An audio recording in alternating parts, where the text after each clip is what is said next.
major pleasure for us to welcome you in the home, in our house. The main driver for our strategic plan for 2026 to 2031 is connection.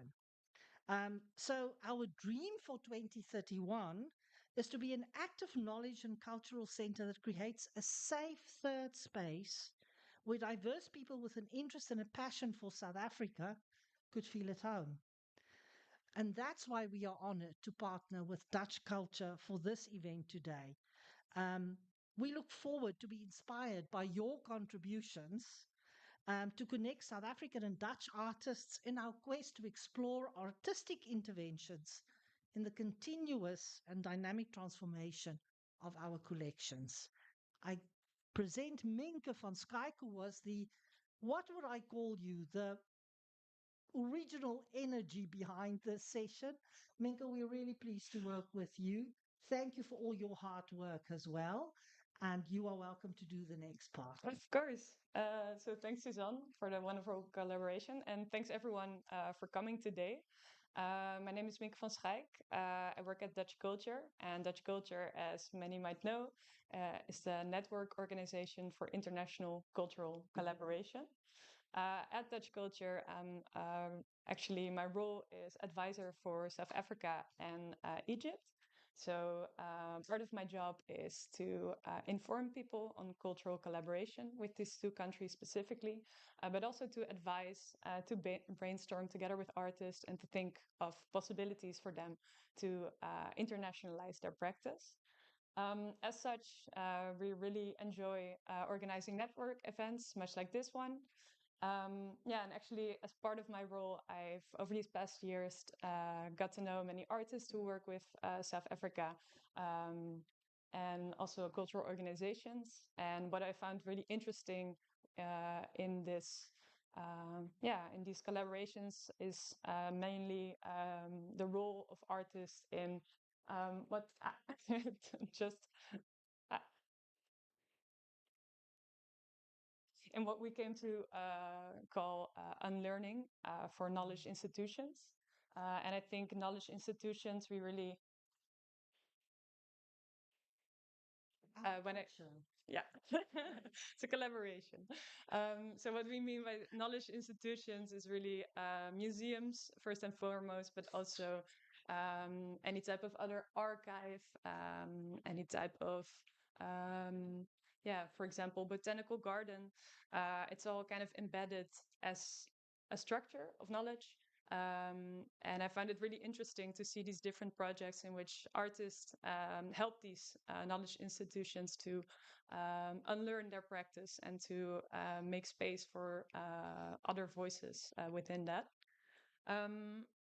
So actually, oh yeah, I also wanted to, I'm very happy for our speakers of today. I think we have collected a lot of knowledge that's going to be shared with us today on stage. But I think in the room, there's also a lot of knowledge. I think some stakeholders, within this exchange between South Africa and the Netherlands are present with us today. So we have a program, but afterwards we have some drinks as well. And it would be nice to all get to know each other if we don't already. Let's see. I think that's it. And I would like to thank Suzanne and the whole team for this collaboration for today. And I think we pass the word to Carine Zaayman, our moderator for today. Thank you very much.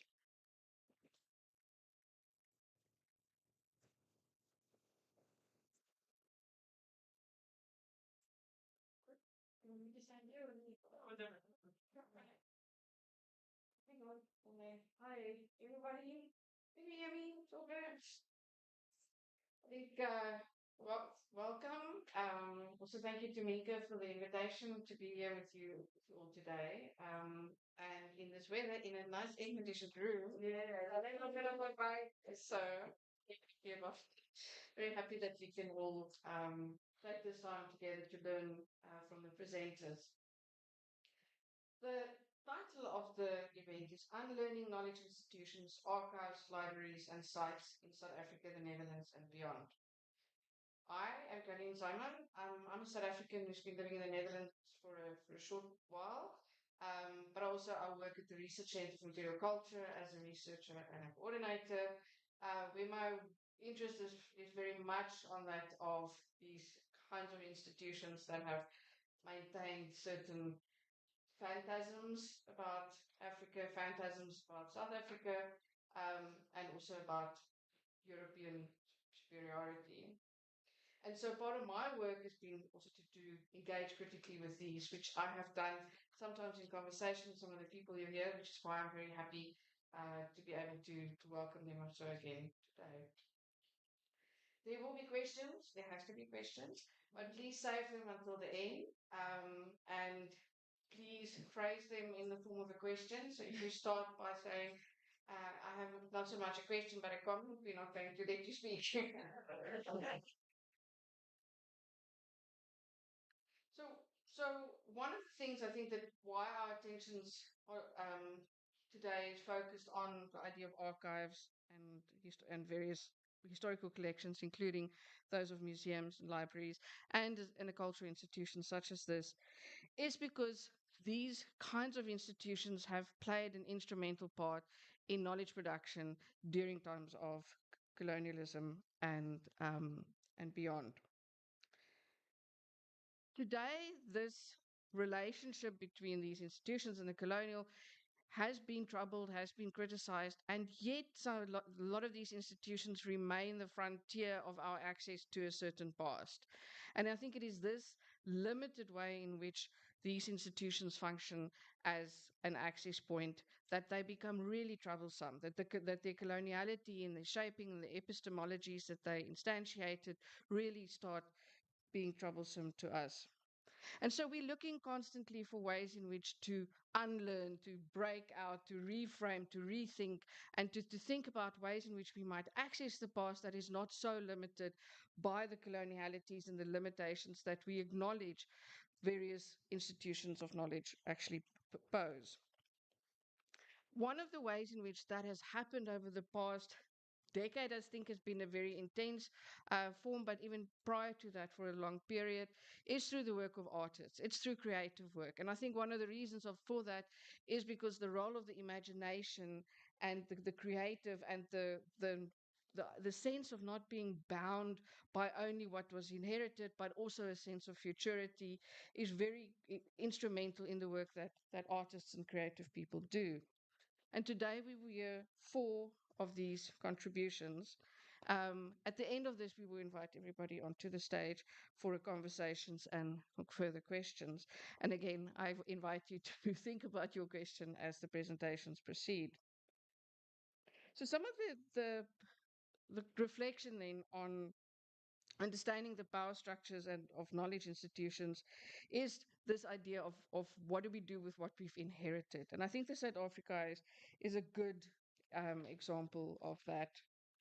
Um, the Zuid-Afrikahuis was established at the end of the 19th century, definitely from a perspective that glorified the colonial and imperialist past. And one of the ways in which that has kind of been present through the 20th century and into the early 21st century is it was very quiet about the role of colonialism and apartheid and the role that the Netherlands played in relation to that.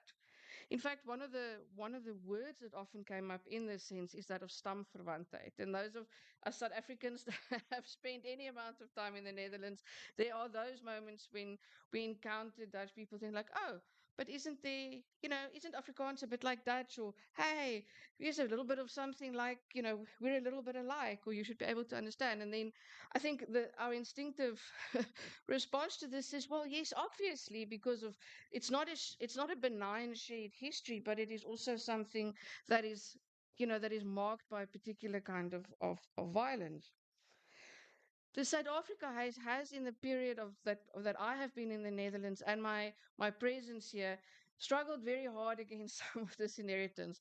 They've tried to do so, especially through the opening up of the archives, of saying that we don't gatekeep you anymore by inviting voices in for challenging some of these narratives. And I think a gathering like this also in relation to the idea of connections is part of how they are trying to do that work. And I'm very keen that they continue the work and that we collaborate with them in today as well.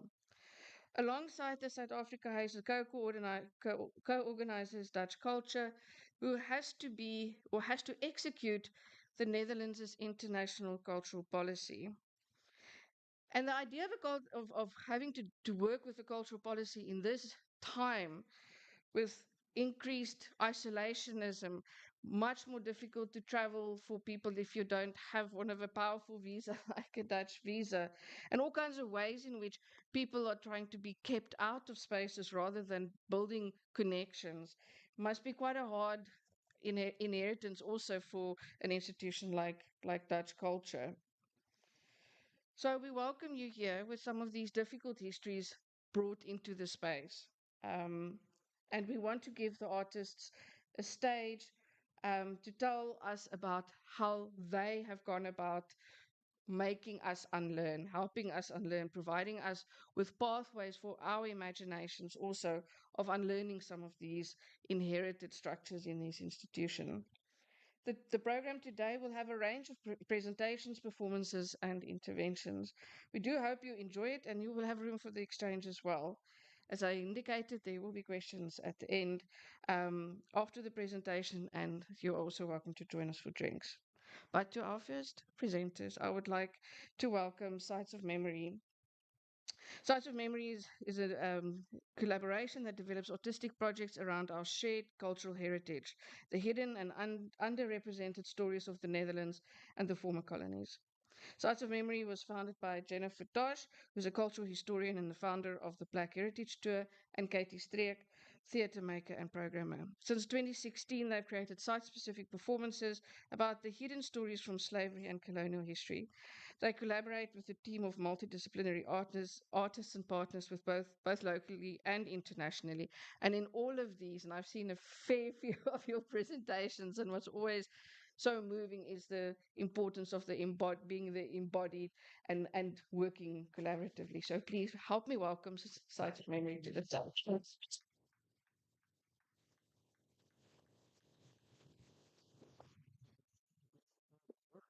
this on? Hello, welcome. Yeah. Hello. All right, I'm testing my technology skills here. Oh my. Voila. And voila. Right. Hello, everyone. How are you doing? Cool, right? Thank you so much for this invitation. My name is Jennifer Tosh, and this is, Katie Streek. Thank you. and I'm going to start with a poem. It did not begin here. It began in a room, a table, a signature. Ink moved before ships did. The further away, the cleaner it looks. No blood on paper, only numbers, only profit. Not three places, one system. Not distance, circulation. Not empire, but infrastructure. Yeah, this was a fragment of our new show, Space of Becoming, which we will share a little bit more about. Happy to be here, and we have some key questions that actually came up for us in preparing for this presentation. I'm just trying to get the right angle. um, It's about what does it mean to enter an archive or historical building shaped by inclusion for some and exclusion for others? Can institution built through colonial power truly become a space of transformation and repair? And what becomes possible through artistic intervention, friction, protest, or just presence? I think what we would like to be able to share with you is how we work. And I'm being mindful, and I have a timer because we can talk all day. Our work, we do not simply present history. As a cultural historian, my role is to obviously to research and try to find the interconnections. We create encounters with memory and by working with different forms of archiving. So, how do we define archives is an important, I think, for this conversation is are both material and embodied. The archives are not limited to collections, but are also present in the city archives, in architecture, embodied memory, ancestral memories, oral histories. Archives are not neutral, neither are museums, neither are institutions. They are not objective and represent a particular time, perspective, and voice. Archival resources are essential in our work, in selecting stories to engage with, to question the gaps that are left, and the voices that are excluded. Archives do not only represent or preserve power in history, they also preserve the power that's embedded in them. To truly open the archives, as Carine has just mentioned, it requires opening the structures, the leadership, and the futures as well. We see the oh, that's not what I want to do. We see the archives as an ongoing practice and an ongoing part of our work where we have developed a creative archive, our own website in which we collect these stories, these images, and reflections on how history and the history as we see it are vital to this practice. It is a crucial part of our work to have these stories accessible and available in the future and to the public. And I'll share a little bit about our methodology. So, for us, archival work is essential. Historical research is essential, but how to work with it, how to transform it into a performance work. And our work is very much about site specific work. So, we use the city as an archive and we actually transform. We make site specific performances. So it really becomes about giving the audiences an experience. Um, we use the archival research as a starting point for artistic research. We have interventions in the public space where sometimes audiences are not sure if they're watching a show or if bypasses are part of the performance. So it's really about creating an experience, an embodied experience to reflect and to see the city or the spaces or the museums anew. We activate silent histories through movement, sound, poetry, visual arts. And by creating work that is interdisciplinary, it is also about presenting different perspectives, different viewpoints, different ways in which you can engage with it. Embodied storytelling is relevant. We see the body as an archive. It's also about how memories are stored in our bodies and how ancestral memories are part of us. So the embodied memory and also storytelling is crucial in the work. As well as critical fabulation. I think a lot of you are familiar with this term, a theory by Saya Hartman, which is very much about the gaps in archival and in history and how you can fill these gaps sometimes by using imagination and by using storytelling and art forms to see what stories might be there in spaces that were silenced or absent, the gaps within the archive and how to fill them. For us, also, dialogues and talks are really relevant. It's about engaging with our audiences. It's not just about presenting work on a stage, but it's also speaking back to the work and being in dialogue with the work and being critical about it in collaboration. So, just to take you through, some of you have seen our work, but others are not familiar How with many the of you work. actually seen our work? By a show of hands. Oh, that's pitiful. Ah, We must fix that. there's new work coming up. So, what we do is really take the audience on an experience. We started in 2016 with our first performance called Sites of Memory. And we'll just take you to 2018, where we created a show called Changing Portraits, which was about 17th century portraits, but also contemporary portraits, and who is represented in it and how can we engage with this idea of portraiture in a contemporary way. And we took the audience on a boat tour through the city, really transforming sites, architecture, and seeing the city as a performance space. Can I This interrupt something? space. I'm sorry. You know, I have to embellish this. What made it particularly special for us is the surprise, the element of the surprise. Anyone here been on was on any of our boat tours before they became, oh my God, so pitiful. Okay. But what was so interesting is the audience didn't know what was going to happen. So they're thinking they're on a regular boat tour. I'm the narrator because I'm the tour operator. But all of a sudden, an intervention happens. And this image you see here is where? here. Now, continue. Yeah, so we really use the Zuid-Afrikahuis as a not only a stage or a platform, it's really becomes like part of a bigger installation. It becomes part of a immersive experience that the audience goes through where actually an historical building and a particular framing of a site becomes twisted or looked at in a different way. So this site really became a site of investigation, a site of dialogue. And contest. So we really used the space, and it was really interesting that we were allowed to use the space because part of our work is really being in dialogue with institutions, and there's many institutions, especially in the past, that shut their doors to us and that were very nervous to even invite us in because they didn't know what kind of narrative or story would be told about them. So to collaborate with the Zuid-Afrikahuis in the early days of our work was really vital to be able to speak back to the site, to speak back to the archive and the history through the architecture of the building. So this was the work we did in 2018. And we had artists, dancers climbing out of the windows.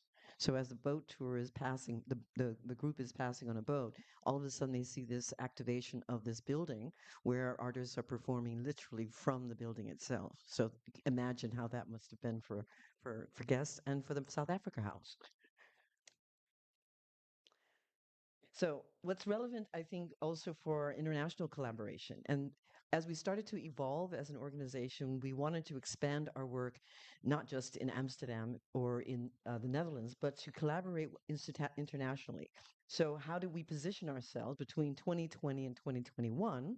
We developed a work called Future for the Past, and that in itself the theme every year or now every 2 to 4 years really was a process for Katie and I. We thought very intentionally about what is it that we want to focus on in the next performing year, because it was also sometimes inspired by what was happening actively in discussions and debates here and abroad.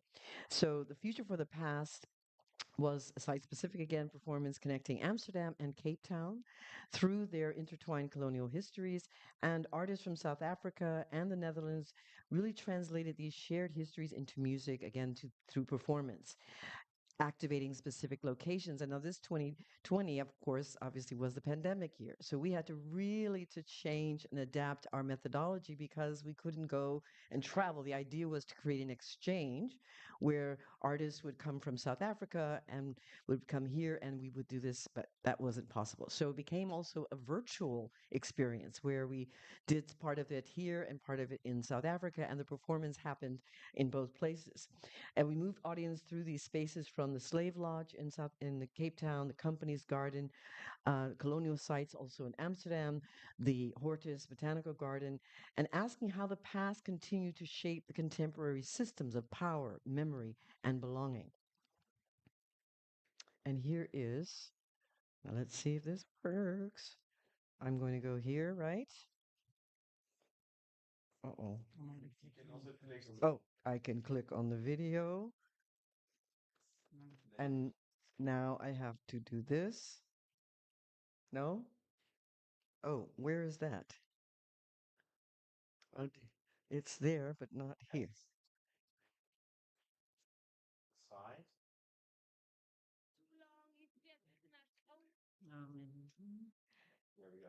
Oh, Oh, there she goes. That's why we're partners. yeah. And Okay. audio. Of slavery and oppression. No. Our Okay. Now, this is in Cape Town.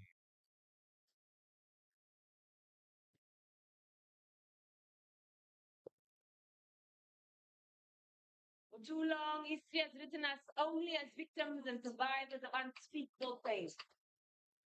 Even in the retellings of forgotten her stories, the true power of our ancestors has been denied. Throughout the violence of slavery and oppression, our ancestors fought back, resisted, and survived. We are here because of. For too long, history has told us that our international relations began with a settler time. But we know that our ancestors were trading and connecting our siblings It stood long before them and throughout slavery and oppression. This land was the central point to which so many people fought.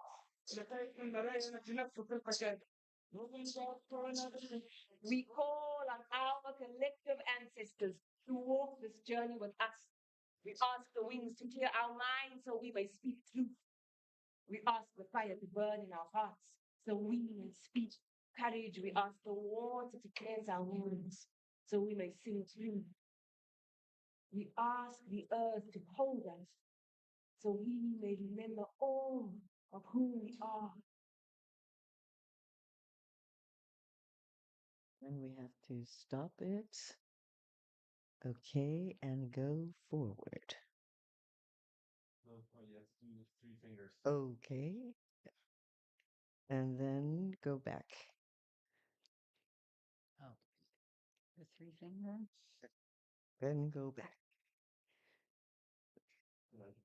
3 fingers. And then It worked in theory.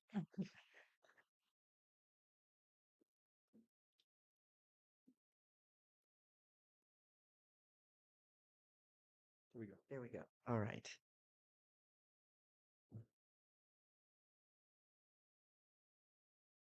yeah. Oh, there we go. Yeah.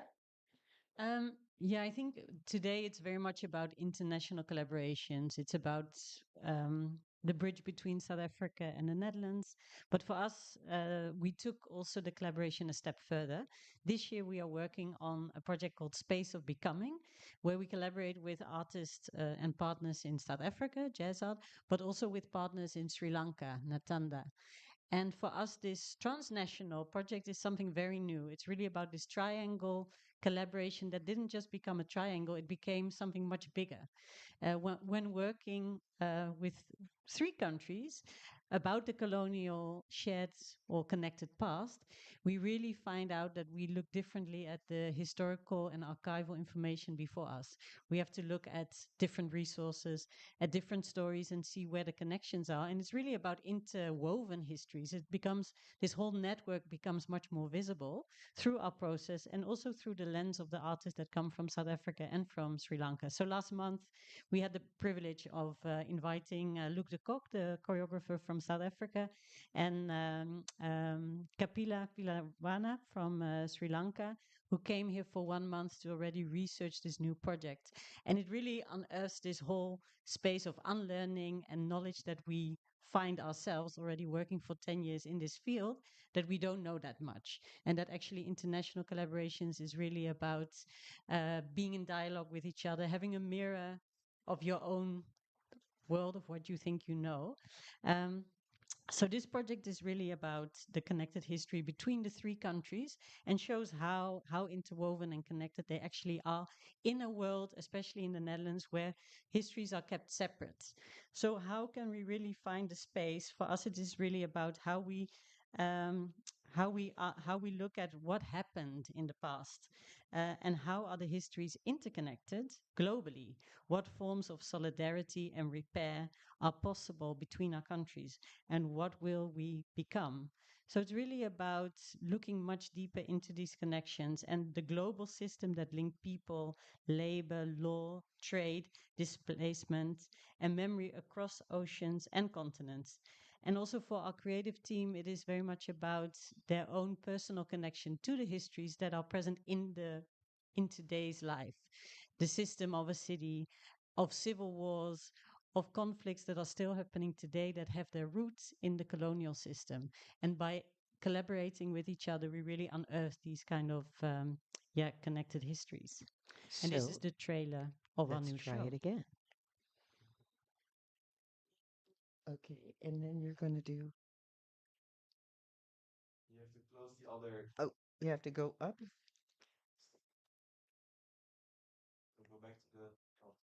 I'm so sorry. He taught us well, and then we forgot everything. Oh, God. You might as well just stay here. Okay, let's go back to the beginning. This one's played. And start it over. Just Yes. press just press spacebar when I'm ready because that makes sense. So Press on this again. Ah, Or the space bar. space bar. Yeah. There we go. We did not meet here for the first time. We met in the crossing, in the wind that carried more than ships, in the distance that did not ask our names, but took them away. Before the line was drawn, before the map was fixed, there were hands that knew the land, by touch, by taste, by time.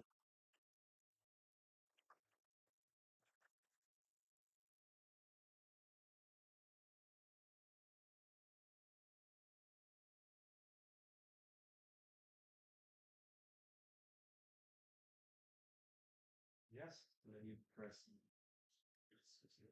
You turn it on, 3 fingers up. This one? and then you say you can press on PowerPoint started on your main screen. Right. Yes. Thank you very much. So I have to share this little anecdote. We were in the midst of our creating our presentation, and then we got this beautiful article from our colleague and our friend, our office mate, and it made us stop and reflect on why are we really here. And it made us rethink some of the questions, the tensions, the critique, the institutional complexity. Collaborating with institutions requires sometimes difficult questions. Particularly at this moment in time, institutions that are connected to the colonial and apartheid histories are rightfully being critiqued and scrutinized. Collaborating with them also raises difficult, necessary questions, particularly about the transformation that's possible or that we are hoping is possible, but does not happen only outside of the institution, but also through this critical engagement with them and within. I think it's important that we position ourselves, and that's something that Katie and I have had to work on a lot over the last 10 years, where we thought we were decolonial in our thinking. We thought we were, in a sense, aware of these complexities and entanglements until we left our comforts of home and traveled abroad and were quickly reminded that we are not local when we are traveling somewhere else. We see our role as opening these conversations through artistic practice, creating friction where it's necessary, and also having to position ourselves in that, meaning what does it mean for me as a Black woman with Surinamese, Dutch, American roots to do this work in a place like South Africa, for example. And it also, the questions moving beyond the symbolic inclusion toward a deeper form of transformation. We see this work as part of a larger movement that's happening around the world, one that requires critique, dialogue, accountability, and sustained engagement. So our call to action is to let's continue to be critical, to remind ourselves that transformation is indeed unfinished work. That whether we are willing to continue pushing towards change while also imagining new and possible futures, what does that look like? It also asks the question, will we know when we've arrived? Sometimes we get caught so much in the struggle that when we've reached some milestone that we forget to take a moment to also exhale and to say, yes, that's something that we can say has changed. So we thank you for this invitation to be a part of this dialogue and conversation. And to close off with a short text. What have we become? What are we becoming? Which stories are being told? If my story is highlighted, will yours disappear? Who gets to decide? Whether I learn here speak about the waters that connect us, whether or not I learn here speak about our collected memories preserved in architecture, collections, in archives. Who gets to decide? How to dismantle the structures we're all a part of? When do we know it is dismantled? What will it look like? How will it feel? Thank you.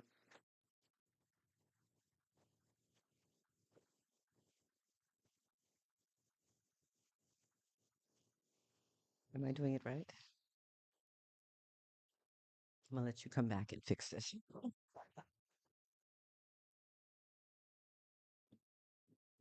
Sorry for the pause. I just double checking that our next scheduled speaker is present because she was having a slight delay. Ah, there we go. Oh, brilliant. I all right. Thank you so much, Sites of Memory, and welcome to Buhlebezwe Siwani. Siwani is an artist who works predominantly in the medium of performance and installations. She includes photographic stills and videos of some of her performances. She uses video and the stills as a stand-in for her body, which is physically absent from the spaces that she engages. Siwani completed her BAFA at the Wit School of Art in Johannesburg, and also an MFA at the Michaela School of Fine Art, where we actually met. It's lovely to see you again. Siwani is exhibited in Cape Town and New York at the Alexandra Township. But also, I happened to see your work at the Museum de Fundatie earlier this month. Is it still, the exhibition still on? Yeah. So if you go to Zwolle, go to Museum de Fundatie and definitely see the work there. But Butlé is also among the participants in the exhibition In Minor Keys of the 61st Venice Biennale, which is curated by the late Goyo Koyo. So please take a moment to give an applause to Butlé. How can so forth.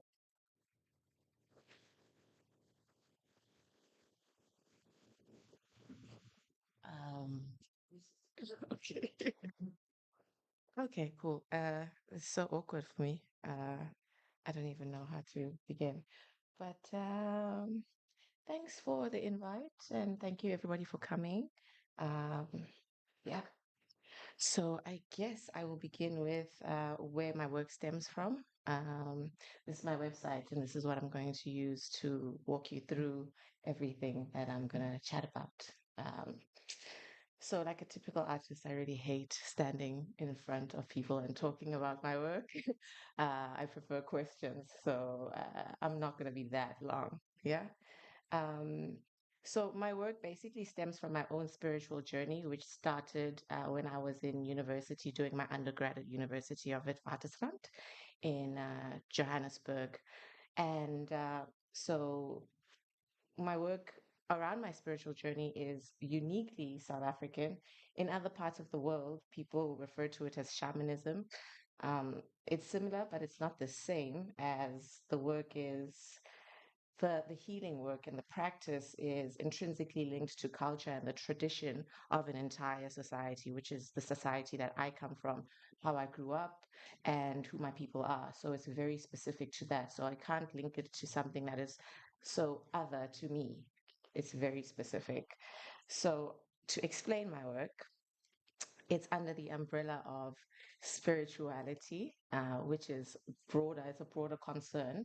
But what sits underneath that and inside of this umbrella is issues of race, gender, sex, tradition, and culture. So it's a little bit complex, but I try and flesh them out using different things and different ways of working, different mediums. So I don't like to box my work in, and we'll get to that a little bit later.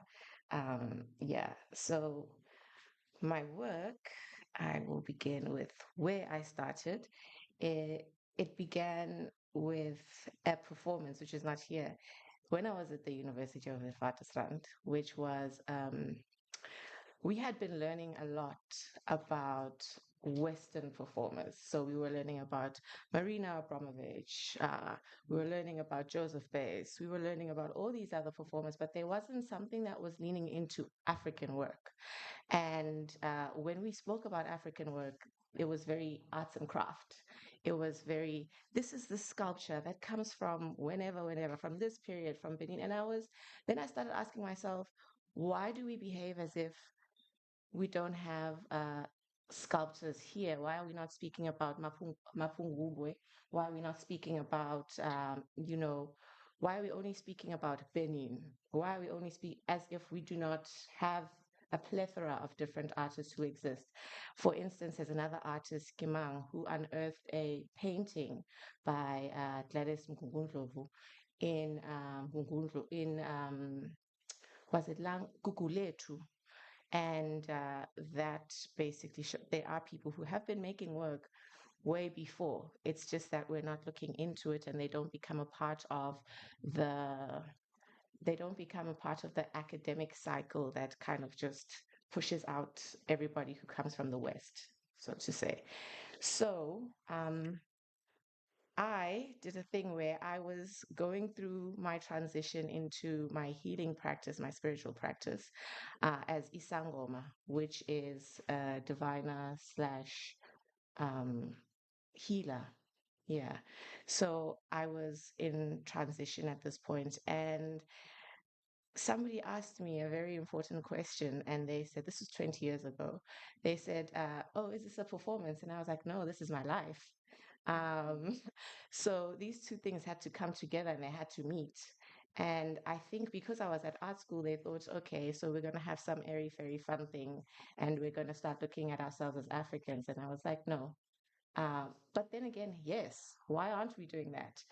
So I sat in a window that was looking in downtown Johannesburg where people were passing by every day. And I sat in this window and I put a sign up that says I'm open for consultations, just as a joke. So for 2 hours, people were coming in and they were like, okay, can you consult? And I was like, yeah, sure, let's do this. But in retrospect, I think a part of me kind of wanted to ground my practice and see where I was going to go with this. So that was the beginning of what I did. Yeah. So then, is I'm not sure you right. So I started making these performances, and this was the first time I ever collaborated with somebody, which was another artist called Mawande Zenzile. And it was at the Stevenson, and this was around the African masks and how the body just becomes the body, but you don't look at the person. So we started making these kinds of performances. Um, yeah. And then, so all the material that we started using was very much indigenous and it's all made in South Africa. So before that was clay. This was a material called mkando, which is also used to like cleanse somebody symbolically, but also spiritually.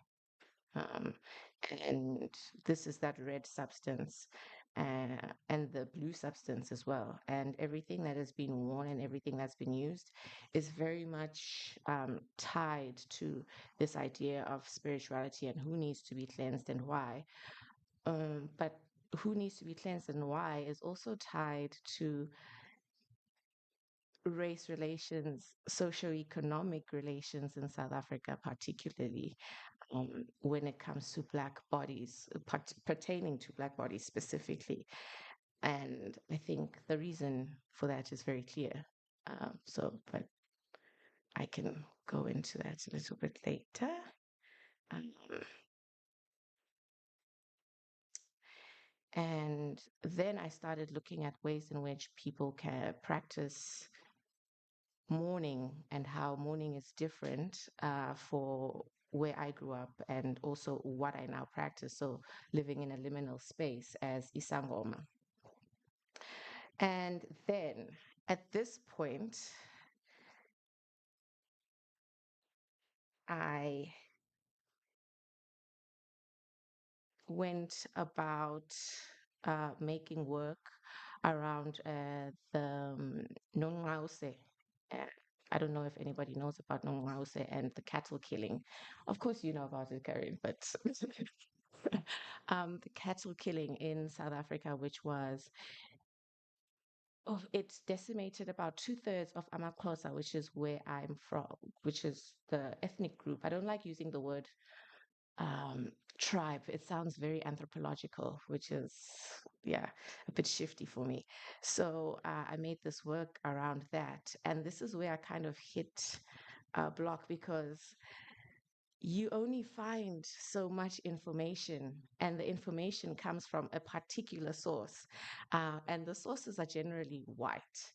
And I was looking for sources which knew about this, and there were stories, etc., but not from the books that were written particularly from people from the EU or people from like the US. So I was looking for people who wrote about it from the center of where it happened. So what I started doing then is I started speaking to people. I spoke to my uncle, who happens to be a chief, and then he led me to somebody else, who led me to somebody else. And then I realized actually something that you guys also said, that people are living archives. And in order to actually start making the work and making the work relatable, but also make sure that the work is it's honest. I think sometimes people lack honesty in the work that they made and they just put it out there. So, to make the work a little bit more honest, I wanted to sit down with people who had the memory. And there's something that I always go back to, which is called atievism. And atievism is a term which means basically all the DNA that is from your ancestors lives inside you now. So you can remember, or your body remembers. You might not remember it yourself, but your body will immediately remember or be affected by something in a particular way. So your response is not your response, but it belongs to your ancestors before you. So when I started looking at this term, is when I started kind of opening up how I was thinking about making work. And so, uh, yeah. So at this point, I started then making work where I used to speak to people a lot. And this is one where I was in the middle of a place in Khayelitsha where they sell meat. It's a meat market, and they also barbecue meat. You guys would call it barbecue. It's a braai. Uh, they braai meat, and but they have, what do you call it in English? The entrail. They have entrails. They also have, what is it? Kapu. Yeah, yeah. They have offal, but I mean, like, what's manure? Yes, manure. They have manure as well. So I put in buckets like the things to cleanse the body, but also the things to what you would consider to make the body dirty. But for me and spiritually, these things all purify the body spiritually. So this was the first proper time I sat outside and worked with people that I had never met. So everybody was kind of invited to, can I come? Everybody was invited to choose what they wanted to do to the body. So I was just sitting there. And it was also just a take on how can we shift the narrative from standing there and giving people a table of things in a museum, but instead going to the people and just let's see what the people decide to, real people decide to do, not people who also have access. So it was also a question of like who who is accessible in which way and how you choose. You also choose which people are accessing a space. So yeah, this was that. And then in 2016, no, it was 2017, I arrived here in the Netherlands. Um, and I was working by myself still because I didn't know anyone. I didn't know a lot of people. So I wasn't working with a lot of people here, but I had a show. I actually worked with Katie and Jennifer, Sites of Memory. I think it was was it 2017? Yeah, it was 2017. So that was my first time working with people in the Netherlands uh, outside of the usual people that I used to work with in South Africa. But I was invited to work with them instead of trying to figure out my own thing. Uh, so in, where is it? It's here. In 2019, I started making work about being here and about moving here and how I move ancestrally and spiritually in these spaces. And I started thinking about the ways in which people would have been transported. So the transatlantic slave trade, I started thinking about that. And I started thinking about how one would move their center, their spiritual center, from uh, what what is home for me to making home for myself here. So I made this piece, Umguni, which is an ancestor um, that is directly in your lineage and how they would live here, but also the memory of them being in water or the memory of other people in our lineage being in water and moving. But yeah, so I made this in Zandam. Yeah, I shot this in Zandam on a very cold and quiet day. uh, and that was the first work I shot here. Then I started, I was invited to make, but I don't think it's here. I was invited to make, to propose a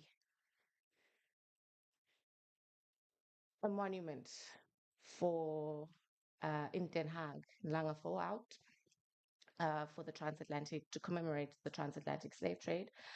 So myself and two other artists, Nelson Carrillo and I forgot who else it was. Um, but we got invited to propose something, and the people chose my work, and it is currently I mean, it's alive and living. It's its own beast. So I was going to open it, but I don't know how. So I had to work with Dutch people, Surinamese people, all sorts of people. And I was not prepared for this because you received questions such as, why is a South African commemorating the transatlantic slave trade? Why is the age was a factor, how old I was, because people thought I was like in my 20s. I'm kind of a little bit older. So it was age was a concern. The fact that I was not linked to the slave trade in their understanding.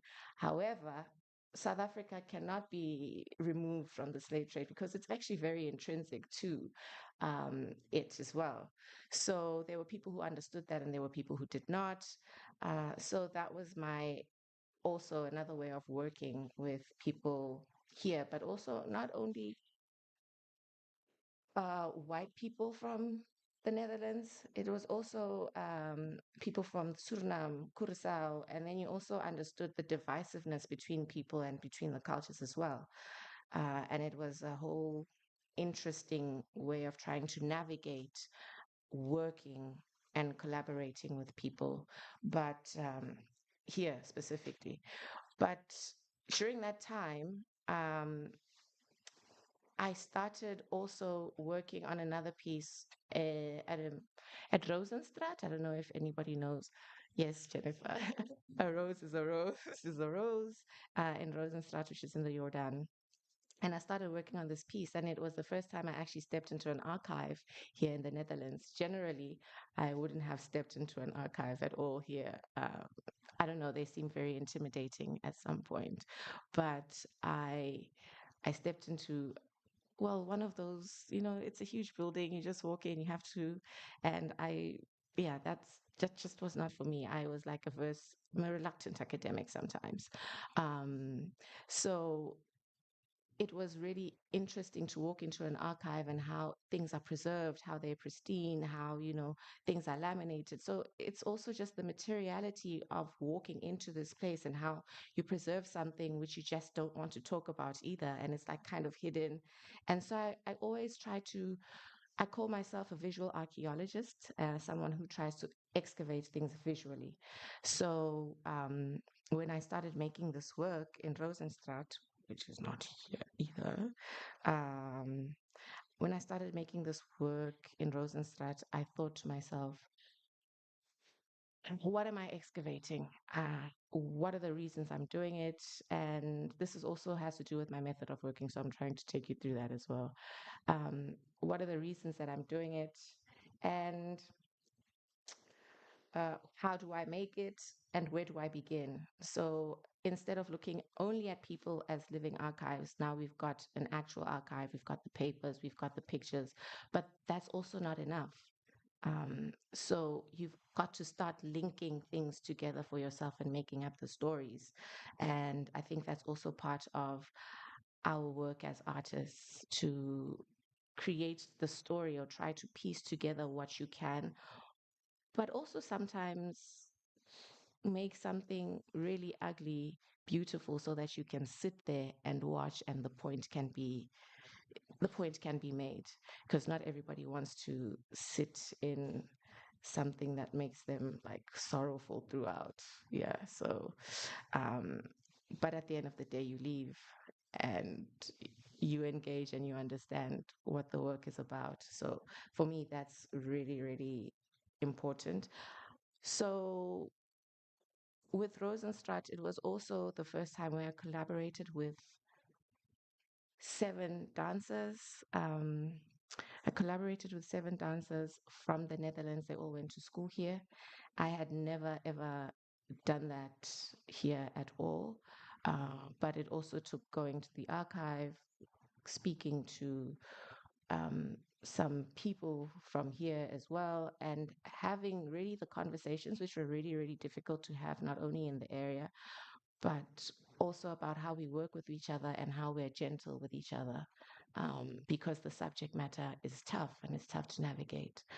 So, to kind of close off, that's kind of been what I've been working towards through um, while being here.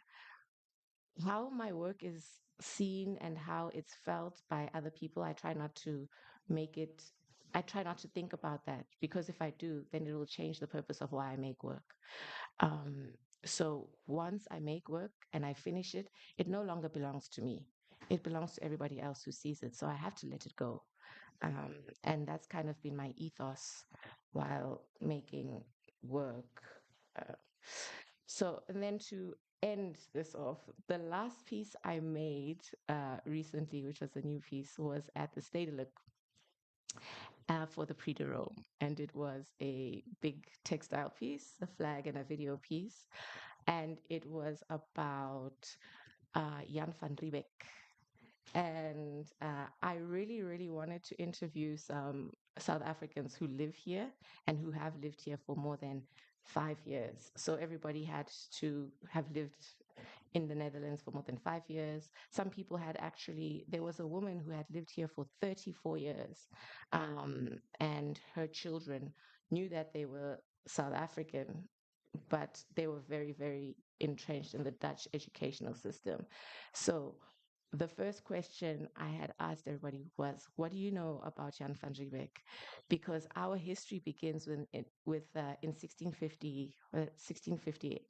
Yeah, Jan van Riebeeck arrived in the Cape of Good Hope, and that is the first sentence in a history book in South Africa. And I asked them, "Do you know who he is?" They had no idea at all. And then once they did their research, some of them came on the day of the shooting. "Oh, yeah, we did our research." And I was like, "Okay, so what do you think of him?" And they were like, "Oh, I thought he was really, really brave." And I was like, "Oh, okay, that's an interesting take." And I didn't take it out because I really thought it was important as well to see that there were different takes of how people perceive what had happened, or how, and this is still something that, 34 years later, is still in history books, but it's nowhere to be found here.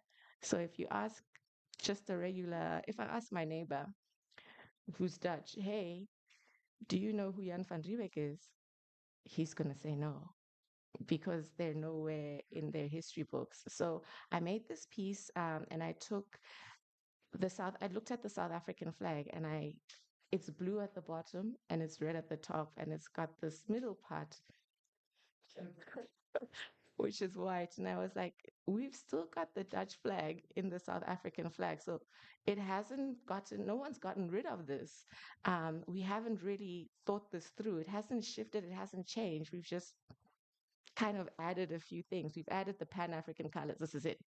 And so at that point, I took Jan van Riebeck and I superimposed him onto the Dutch flag, arriving at the Cape of Good Hope. And I just put him on a long pole.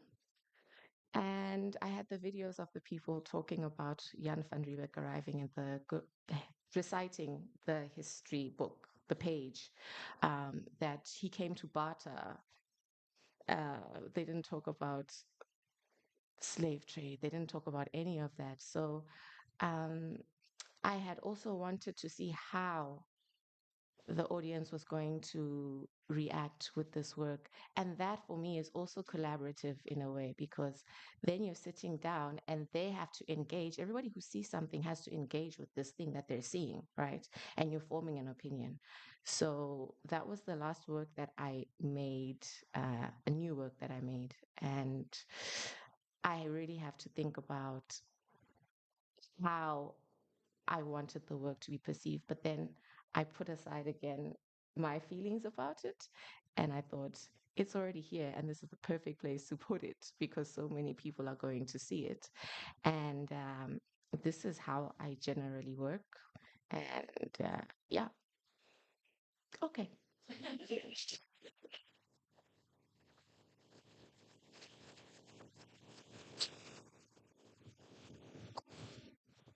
Thank you so much. I think a lot of us can relate to some of the interactions, at least, that I think would be so interesting to speak about further. Our next speaker is Julia-Beth Harris, who's a poet and a performer from South Africa, now based in Amsterdam. With a background in design and creative writing, she brings a distinctly visual and multi-layered quality to her texts. Her work moves between continents, reflecting her position between the global north and south, and she's using writing as an act of unification. She builds bridges between cultures and communities, embodying grace and calmly commanding stage presence. Please join me in welcoming Julia-Beth Harris. Thank you.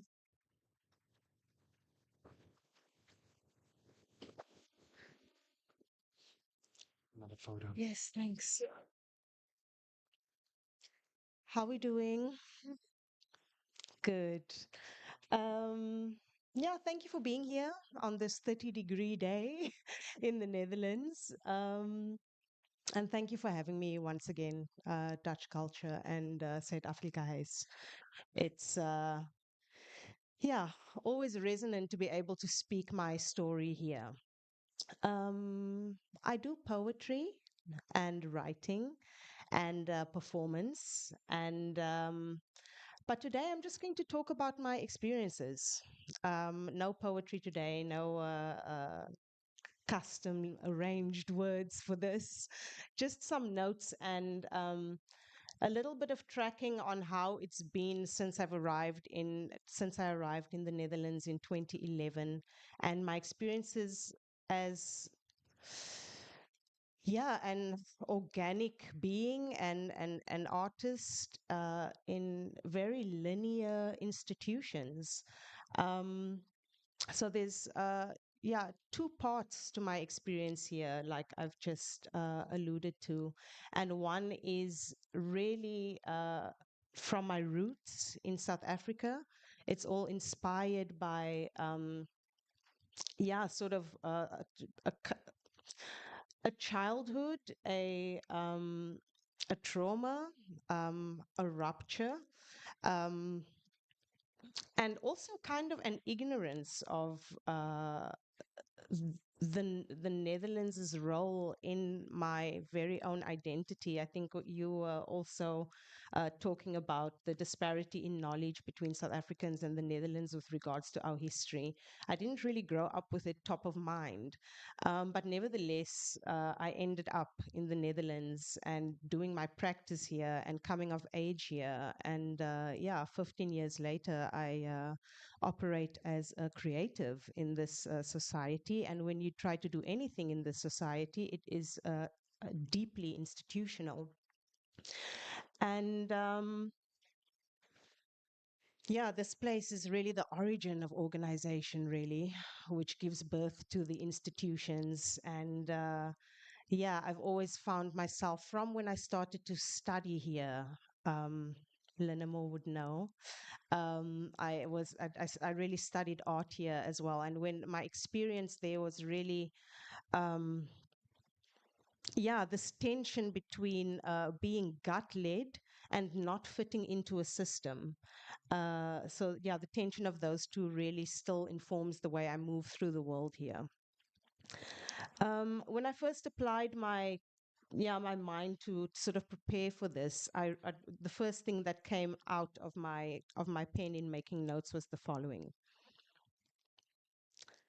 in order to make art, the thing that disrupts, you need to be of rupture, to have lived it, embodied it, in order to feel it, see it, have a need to reconstruct it, to come from discomfort and share it, so that we all feel the responsibility to repair it. In order to be an institution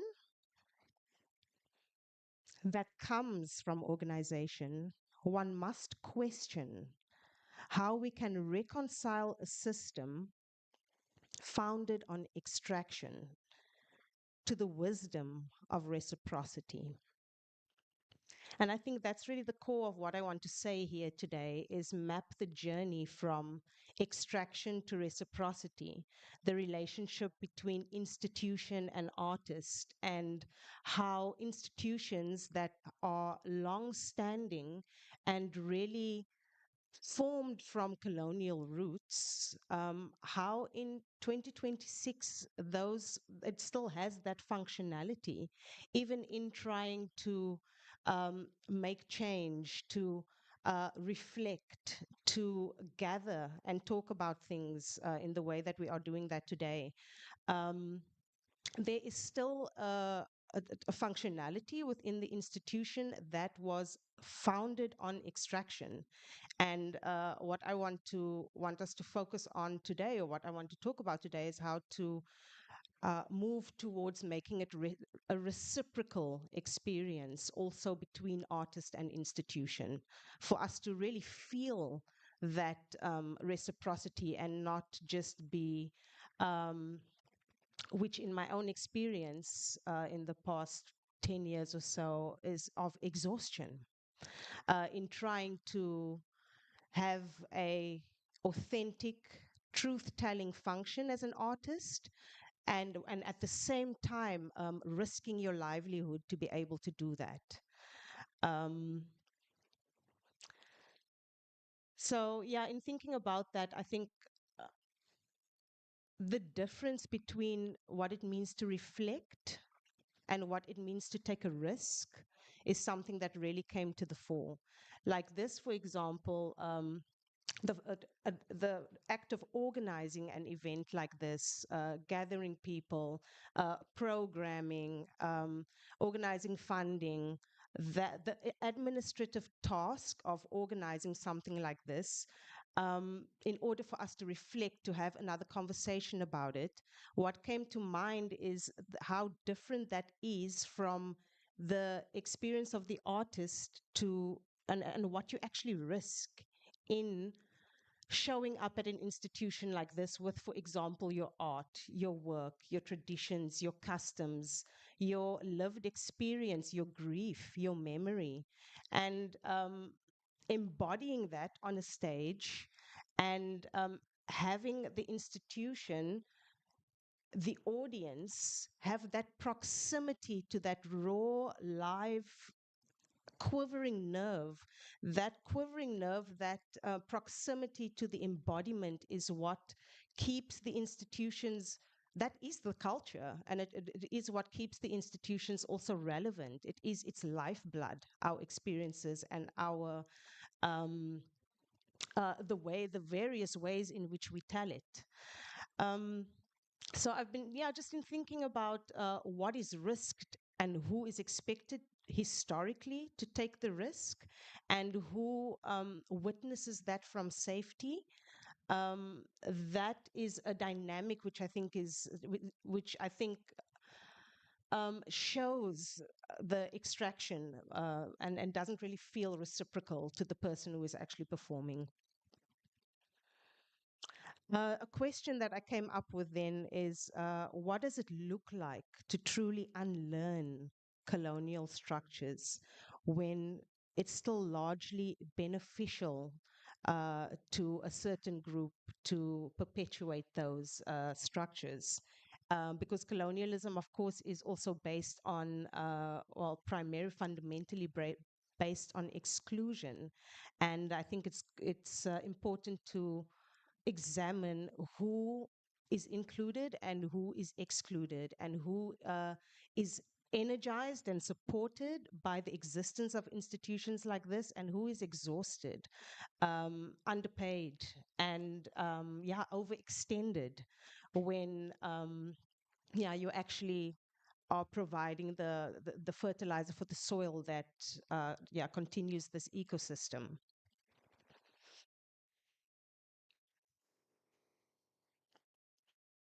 Yes, and then as part of that risk that the artist takes,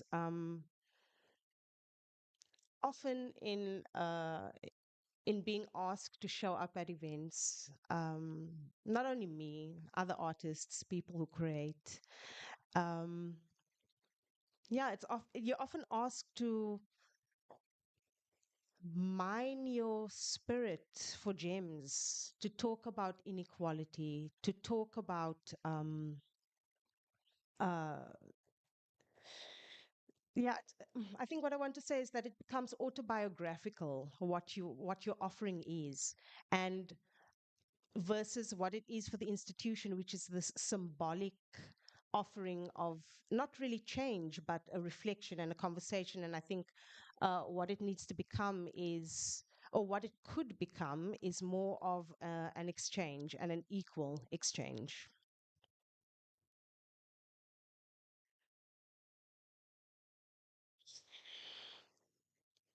Yeah. The next thing I wanted to talk about was conversations without actual transformation. So if you apologize to somebody and you say, I'm sorry, with your words, and you say, I'm sorry, I'm really sorry, that doesn't really land without changed behavior. And the language that we have now, that institutions have now, that we all have now in 2026, is decolonization, inclusion. We have names for microaggressions. We have names for accessibility. We have names for all sorts of things. We have words for all sorts of things. But without actual structural change, also economically, there is no, it doesn't really land as reciprocal, or as any type of change. It stays on the conversational abstract level, and that is a privilege, to look at something and to say, to have proximity to something, and to look at it from safety.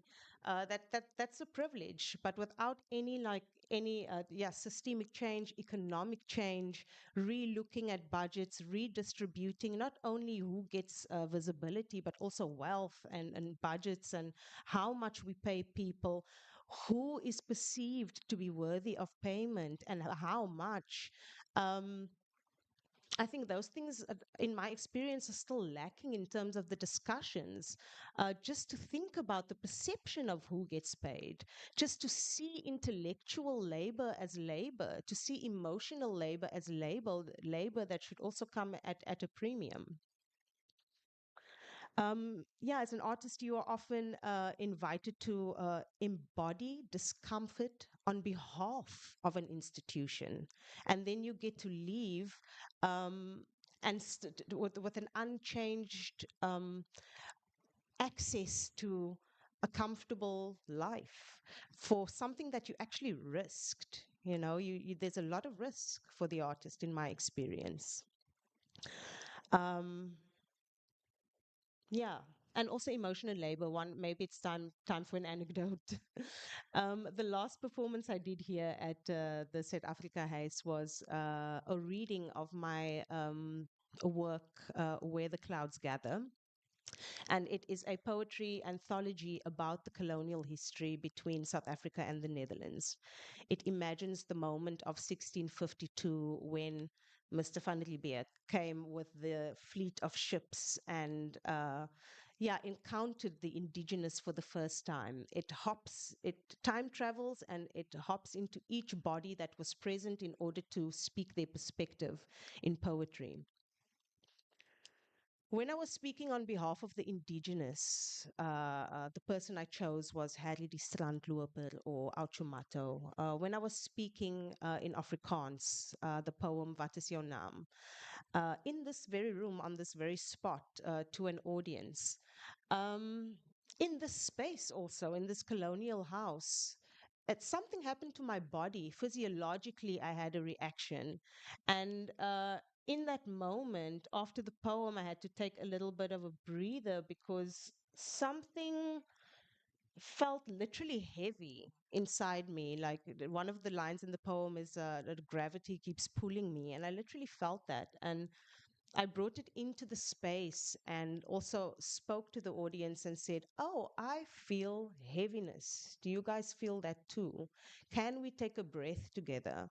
I counted till three and we all did a deep breath. And in that moment, I provided for myself the care that I needed, the care that my nervous system needed, and those type of things, that type of embodiment of intergenerational trauma, for example, that's one of those invisible works that is unseen, unquantifiable, invisible, that is actually really hard on the body. One of the risks that you take on not only your body, but your mind and your spirit, to stand there in an institution, in a room, in a colonial house, and speak on behalf of drowned voices or amplify voices that are inside you, ancestral voices. Um, those are the kind of things that deserve attention and deserve light to be shone on it, and that should be also remunerated fairly as labor, because work it certainly is, and people get paid for work.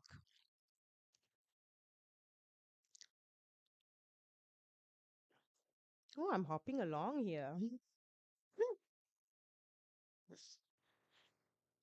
Yes, the next point was art can interrupt institutional logic. It's not unreconcilable. It's, I think, all that needs to happen, as though it's simple. But what needs to happen, what seems like a logical progression, is examining the status quo. And what happens when you put a human body into a space where these systems still prevail is you put grief, memory, and lived experience with systems, categories, funding structures, metrics. Those things seem like they are at odds, but they could actually work together. I think both just needs to be acknowledged as equal powers. In my research for this, I was also thinking about the definition of knowledge and what that actually is, and which kinds of knowledge historically have been respected and legitimized, and which types of knowledge has been erased and dismissed. And as you were talking about your work and, unearthing old, not old, but in sort of original indigenous practices and bringing that into spaces. Um, I thought about how important that is to bring that back, to bring those knowledge systems back, to have those be seen and not legitimized by your own self, like by your own doing. Because those are the very things that have been erased and dismissed. Um, and I think, yeah, it's very important to have them be reconciled and integrated into the funding. 1 minute? Oh, yes, it's into the funding.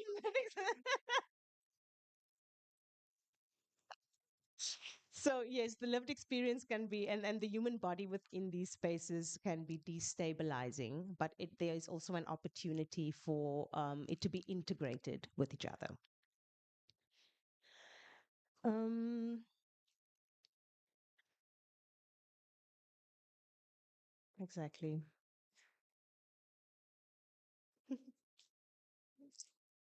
I think in closing, then, colonization really was not only just a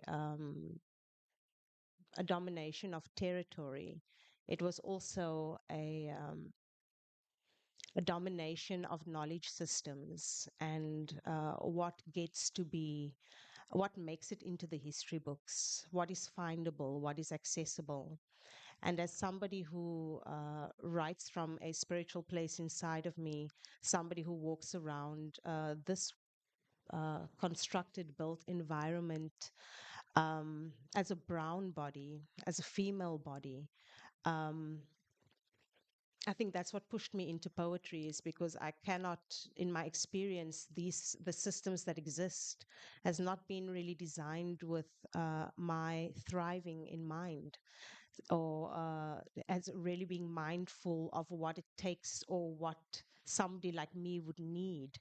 That is the part that is excluded in these institutions. So it falls then upon yourself as a creator to take responsibility for your own nervous system, for your own economy, for your own creations, and for your own data, um, and turn that into knowledge with context, and turn that knowledge really into wisdom.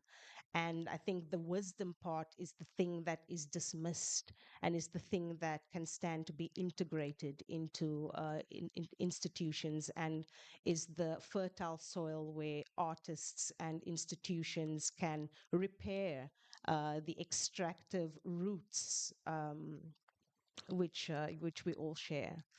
As a last note, especially to institutions and to everybody who creates or moves through the world, or has power or is tapped into their power. Power is really there to make change. We all have power in order to make change. Everybody has that. Power is there for decision making, but freedom is there to make others free. And that is the mandate and the responsibility on both parties, and a clue towards unlearning knowledge systems in institutions. Thanks.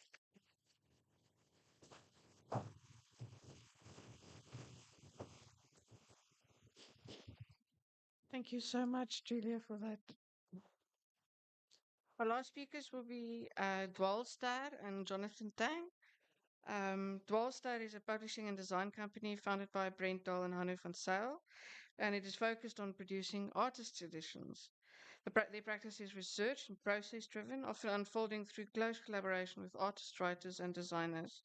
They're interested in how editions, when made with care, can preserve the conceptual rigor of the original artwork while reaching wider audiences.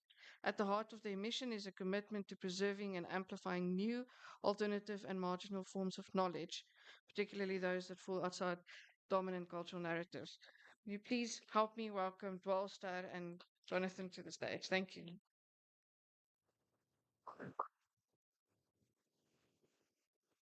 Sorry. Oh, there's more people. Computer. Ja, ja, ja, ja, ik ga een stuk verder. Sorry. No worries.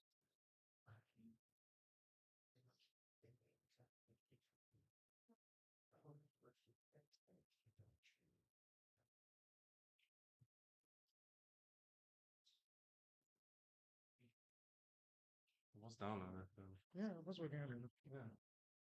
I think I'll this one. That's very.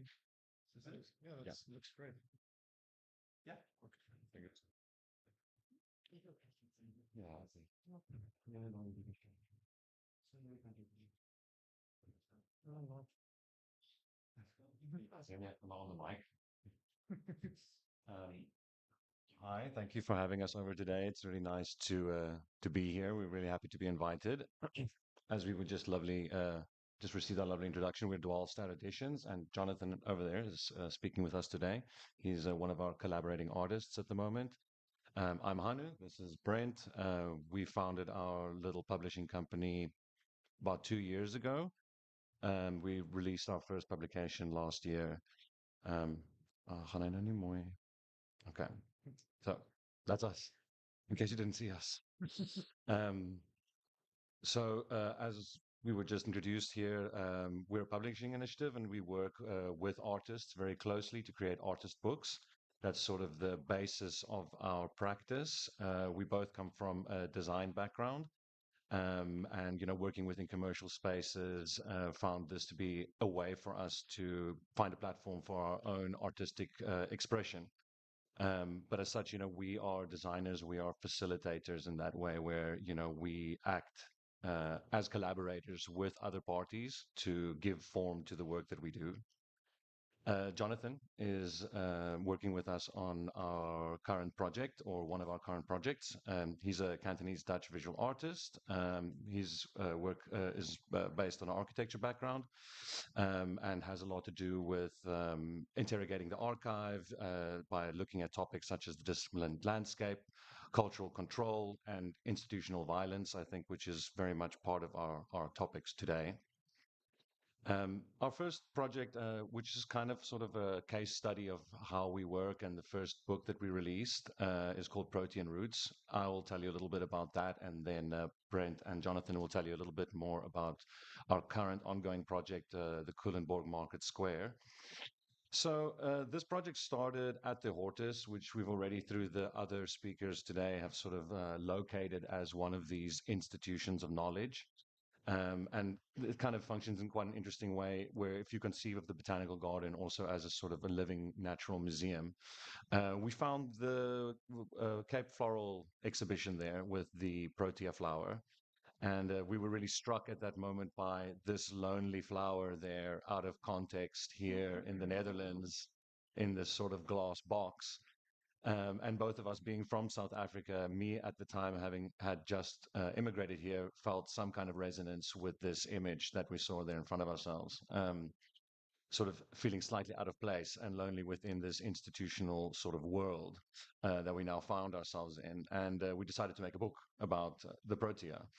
But not really knowing, we come from a place of not knowing that we are not researchers, we are not historians or scientists or botanists or ecologists. We're just designers. We make books and we like typography and cute layouts. That's kind of what we do. So we needed to find a way to access this topic and narrow down what could potentially be a very broad subject matter. The Protea being, of course, the national flower of South Africa and holds a lot of sort of identity and politics within that. And, it's quite a sprawling topic that could touch on identity building, nation building, team sports names, etc. And we needed to find a way to sort of an entry point into this sort of topic. And what we began to see throughout Amsterdam really was the flower markets. And we started noticing, once we took notice, we saw the Protea kind of pop up all over Amsterdam once you start looking for it. And it was particularly within the context of flower markets and selling that we found an entry point to the subject matter, where the Dutch culture here is so often related with the flower market and the selling of flowers. And not only that, but also with trade in general, with commodification and turning natural wealth into fiscal wealth. And that really struck us as a means to sort of start talking about the subject and start talking about the relationship between the two countries and how their identities are kind of interlinked with one another in kind of a profound way. And the more we dug into it, we realized the extent and scale to which this is happening at. It's not sort of at a quaint sort of level. It's actually at a massive industrial level that this is happening. The Alsmeer flower market is the biggest flower market in the world, bringing flowers in from all over the world, every day at massive quantities. And it really struck us, and we started then to sort of interrogate this idea of the commodification chain, and how a natural wealth is turned into commodities, and how this flower becomes a sellable product from something that is actually just a natural occurring thing. Um, and this became the point of our research, and we then collaborated with two photographers, Jabulani Dlamini and Janssen van Staden, who are both South African photographers working within documentary photography. They both have artistic practices within that, so work in sort of non-traditional documentary style photography, and coming from two very distinct backgrounds. So, immediately at the core of our project and other projects is this idea of collaboration. We're also very distinctly aware of our own positionality as, white, me being Afrikaans, Brent, German, English, German, a little bit of everything. White men, basically, from South Africa, and that we need to act in a very sensitive way as to how we tell stories, and how much of that is us telling stories or just using the access that we can acquire due to our privilege to allow other people to tell stories, and to only act in a very sort of soft touch curatorial way within the work. Um, and so too, also with our researchers who we worked on with the project, come from quite a diverse background. Evie being a Dutch artist, or a UK artist working in the Netherlands. Rupert is a South African botanist and ecologist, and Pumila Gupta is also a visual researcher that was at the time a professor at the Witwatersrand University in Pretoria.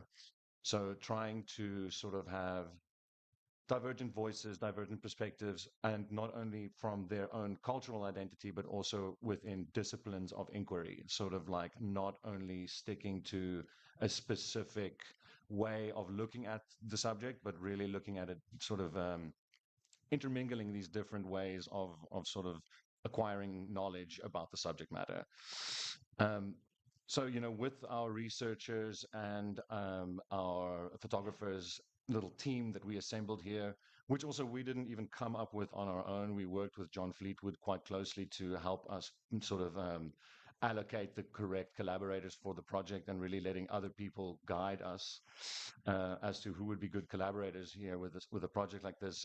They went out into the field to sort of start gathering new information alongside the already quite deep knowledge that the other collaborators have about the subject, especially Rupert as a botanist and ecologist, knowing a lot about the flower itself and sort of the conservation efforts surrounding it, and also how the political history of South Africa has affected the landscape and still does.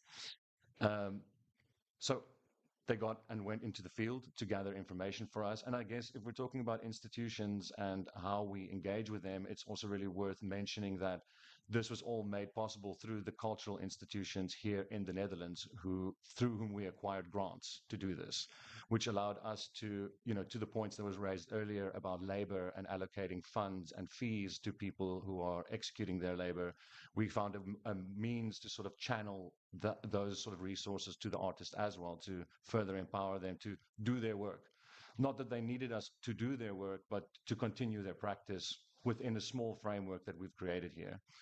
So without telling them what to shoot or how to shoot it, or actually before we get to that, this sort of interlinking of the different fields of inquiry, it sort of then becomes centered to this book, but then became the prototype basically for our approach in our practice in general, and thinking really about how something as simple as a flower in a flower shop really has this sprawling web of meaning behind it that sort of links to identity and ecology and conservation and colonialism and history. And it kind of becomes all one sort of, it becomes harder and harder to pull these threads apart. And it really becomes one cohesive image that you start forming.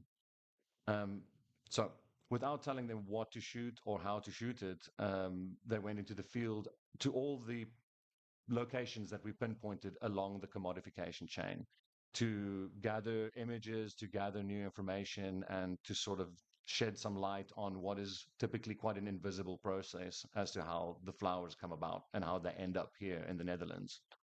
Um, so here's just some selections of the images that I'll scroll through as I talk. What was really interesting was that even though Janssen and Jabulani have such different sort of bodies of work and come from such a distinct sort of background, both of them sort of, again, traditionally, culturally, but also, you know, in the type of work that they produce, as they went out into the field together and as they started working together, the images basically became indistinguishable. It became quite hard to really notice which artist produced which image, which within the publication we tried to emphasize. By only at the end of the book, there's an index where you can kind of unravel that. But it was quite interesting, you know, and these two artists also specifically had a relationship before and had exhibited together before. So it was really interesting to see how the process of them working together resulted in like such a distinct body of work that really started through sort of an almost alchemical process becoming one body, which just was sort of a lucky shot for us, I guess, as people had to put together a book at the end of the day, not knowing what we'll receive from our collaborators, and sort of taking that risk in not really dictating to them what the subjects should be. Um, so yeah, these are some of the images.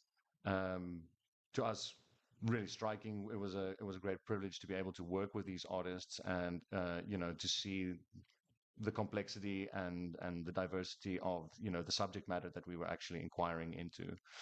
Um, this, of course, culminated in a publication called Protein Roots, which is available at stores. And within the design language, we had to now put all of this stuff together, like the research that our researchers presented us with, the images that the photographers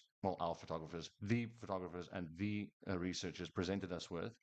And what we did was we sort of encased this in a lot of the sort of aesthetics and vernacular design often associated with bureaucracy, with institutionalized movements, thinking about passports and immigration documents, and as well as sort of stickers and stamps and things that are used to package and parcel these products as they move through this commodification chain. And let that hold the stories that the artist captured about the people on the ground and also the process of the flower itself, its life, its existence. Um, yeah, and just sort of that resulted, taking all these elements and putting together in the book. So really letting the process and the stuff that we find along the way dictate what the final product is without moving into the project with too many preconceived ideas about what it should be or how it should look in the end of the day. Um, but something that I think that is pertinent to our discussion today really is the other outcome that was sort of a byproduct of this bookmaking thing, which was our collaboration with the Hortus, which is where our sort of process started. And in the end, what was quite interesting was, they became a partner for us, but not only allowing us a venue to launch the book and access to the knowledge and information that they have there, but also in the end, Rupert became quite a close collaborator with the Hortus in redesigning the Cape Floral collection, because at the time, as luck would have it, they were busy redoing the entire collection at the Hortus. So in that way, through this process of sort of relationship building and sort of collaborating with the institutions and with these researchers and artists, we could have a lasting impact on the display. So if you go to the Hortus today, the Cape Floral collection will be deeply informed by the work of Rupert that he did with the botanists and ecologists at the Hortus. And it's kind of this sort of engagement with the institution that to us proved to be very fruitful. So, of course, it's a small step in a much broader, bigger system, but our experience so far has been that it's possible. And if we do it little by little, perhaps over a broad spectrum of time, maybe impact can actually be had. And, every little starfish counts. I'm sure you guys all know the analogy. And then one of our current ongoing projects is the Culemborg Market Square, but I'm going to hand that over to Brent and Jonathan. to speak about that really fast.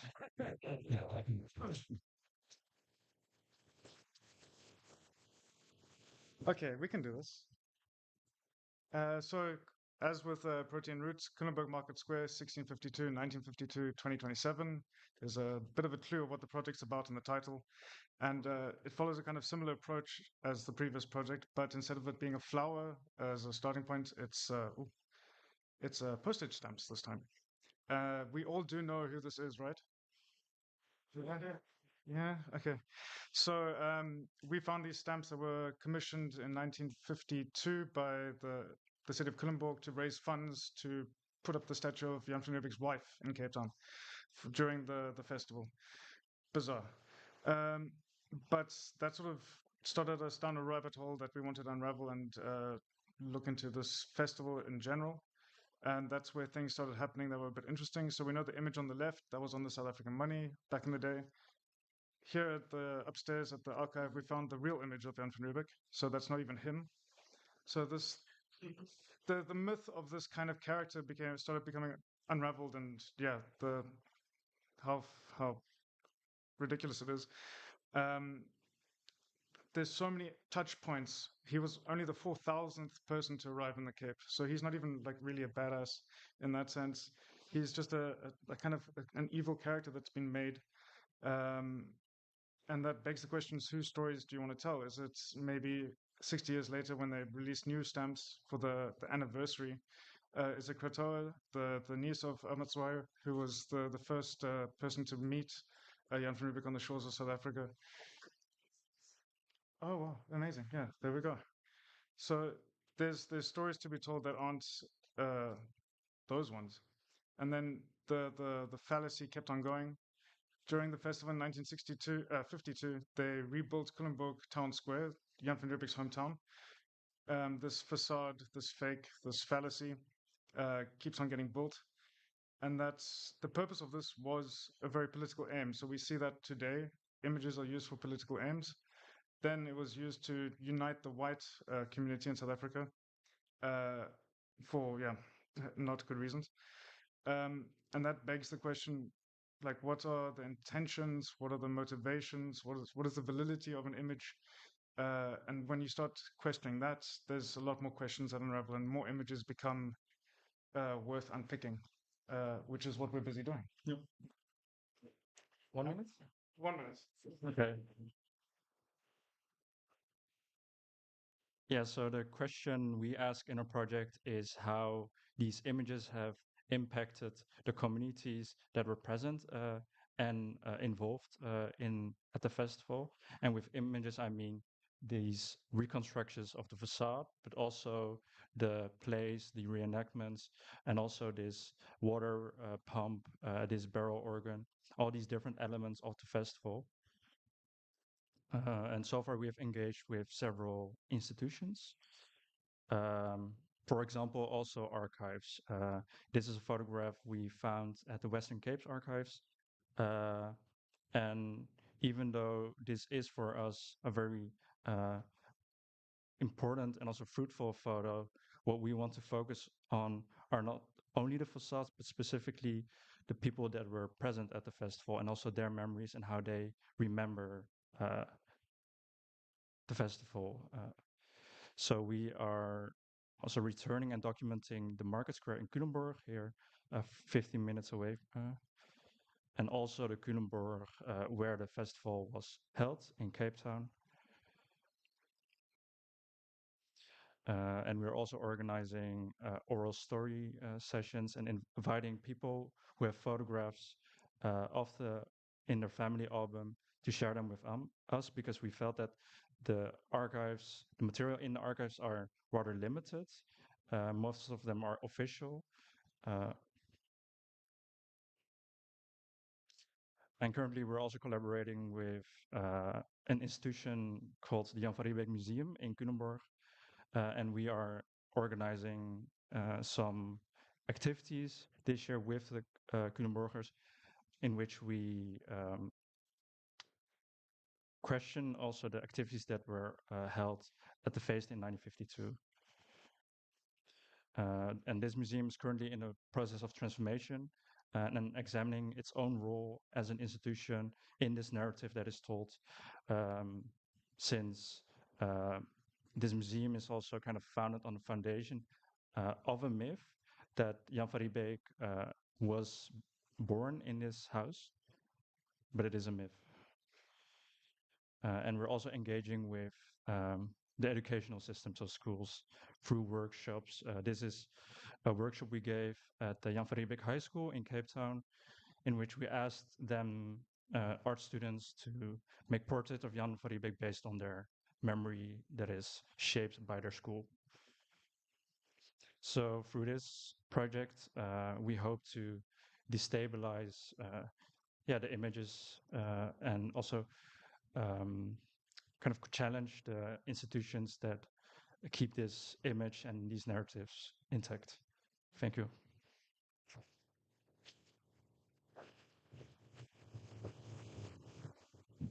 Thank you very much, and thank you for bearing with my intrusive timekeeping. It's also interesting to me that I only recently learned that the Van Riebeeck statue in Cape Town was funded by Cecil John Rhodes, and it's a very interesting overlap there of colonial histories that are often kept separate.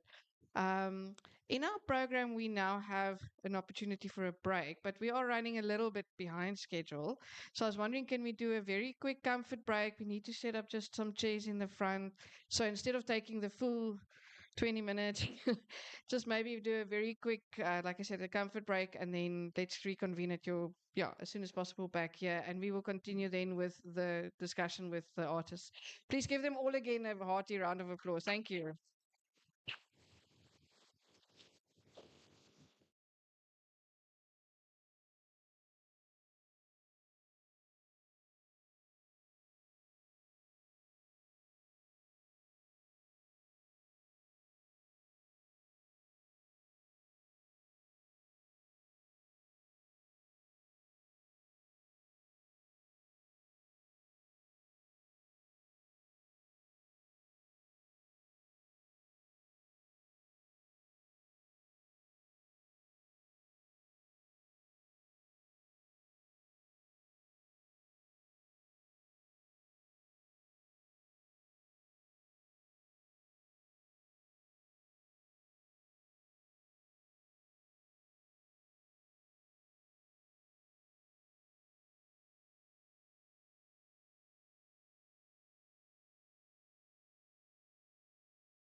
We have about 20 minutes or so for a bit of a chat.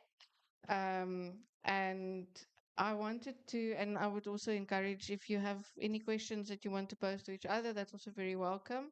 And then we also have Katie and Brent and Jonathan in the audience. So I think if there are things that you particularly wanted to address to them, you're also very welcome to do so.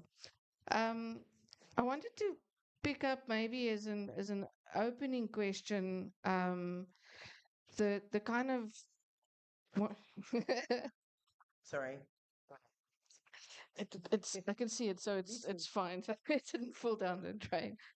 I wanted to start with maybe one of the provocations that you put in the space, Julia, by saying, what does it look like to be reciprocal relationship between artists and institutions? And the institution that I work for is also guilty of this very much in the sense that, the museum decides, oh, we need to be different. We need to do things different. So what we're going to do is we're going to have an exhibition about it, and then we design the entire exhibition. We decide what we're going to do, and then at the very end, we invite a bunch of artists in and to say like, "Hey, what do you think? Is this okay?" And then the artists are in a very awkward position, in the sense of having to say, yeah, I guess, or what do you know, and things like that. And it becomes, and I think it's a, that there is a very much an inside outside relationship,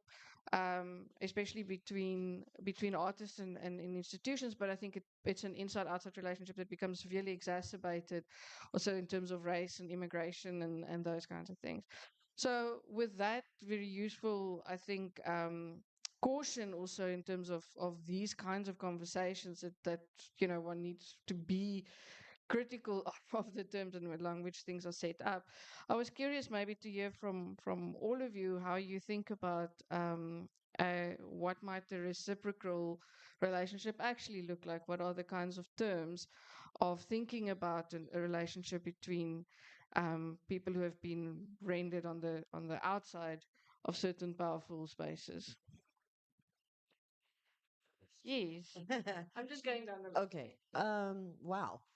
There's a lot in that question. The reciprocal relation. You know, we left out quite a lot. We had to delete our darlings in a sense because there was so much more we could have added in terms of the years of collaboration, not only with the South Africa House, with other institutions. And really disrupting. I heard a lot of use of this of similar words of disruption, of infiltrating, of breaking through, valuing labor. I mean, that really resonated with me as well. Is as artists or as using arts as the form, it's often by institutions seen as not as. There's this delineation that you're artists, and so therefore the value of what you're contributing is sometimes marginalized. So I think the reciprocal is also what was mentioned by everyone in the sense of this sense of approaching the artist, the person who's producing knowledge, and in this sense also reproducing, is to value that shared equality. It's not like there's this still a hierarchy that's so embedded in the relationship between the institution, or what we deem as the institution, and the creative. And I think we struggle with that because we have to raise money. This is our job. This is the work that we do. We're not employed by an institution. We are building these organizations from the ground up, and our work and the body of our work, that has to be valued. And we are constantly having to remind those who invite us, well, great, but there is a value to our labor. It takes time, not just to show up, but to prepare. Even if you're using what people assume, oh, this is just from your archives, but we have to go and look into that, to collect and to gather and to think through, to sit down together, to organize our thoughts, and that's part of the valuing our labor. So in terms of reciprocal, is to make sure that when you're sitting in your decision-making rooms, that you're thinking through the process of what does it mean to ask? And then what does it mean for us then to receive and then to propose? This is what the value of what you're asking for. So it's a real, it's a circle. It's not just a two-way street. It's actually, we're sitting in a sense in a virtual circle and discussing these kinds of things. So I hope I answered that question. Sweet, like you answered it. Um, oof. I think I'm just going to be really short. The thing that I learned how to say a few years ago was no. Yeah. No, I will not do this. No, I will. And no, I think is really, really important because one needs to know their worth, as you mentioned. And as artists, because we're so desperate sometimes because we need to eat, we need to live, we need to, and you also get tired of hearing all the no's, no's, no's from funding. So at some point you have to figure out, how can I self-fund? What does self-funding look like? What are the different kind of, how can I organize myself that I don't need to go to these places and I can kind of just do it by myself? And this is where I was when I started saying no, I started asking myself the question, who am I making work for, and how can I make work that doesn't necessarily go to an institution? How can I make work and just also feed myself, put a roof over my head, and not have to worry about all of these things? And that was kind of where I was like, okay, uh, you can't, if curator invites me for an exhibition, the curator can't make the work, but I can't do what the curator's doing. So where do we find the middle ground? So where I'm happy and you're happy and we come together. And this has been like a question which is still not answered. It's unanswered, and I'm still trying to navigate it, me personally. So but no is really important at this point in time. And I think there's a lot of artists and artist run spaces that are figuring out a new template as opposed to working with, because I think at this point in time the artist is the arts is in this place where it's just about like spectacular things, and also a place where it's also about celebrity. So we have to find a way to dial it back, like I said, to just make work that means something again, because in this time we all need that. So yeah, that's what. That's fun, eh?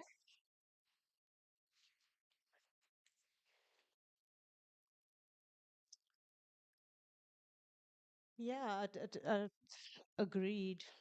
I think the the artist also really needs to be integrated in the decision making, like have a seat at the rickety table, because we all know that the table has got broken legs. But if you invite an artist perspective to the table, perhaps then there is a way to, from the jump, um, gain insight into what it actually takes, how much it actually costs, what a sustainable payment might actually look like, and not just what it is perceived as.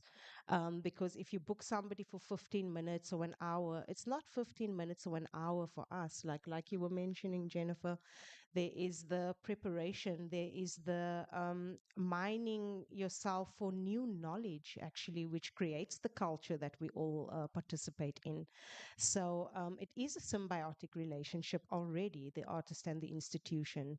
I think now it just has to become reciprocal. And ways to do that is also another different way to think about. In, including the role of the artist is also to think a bit more long term.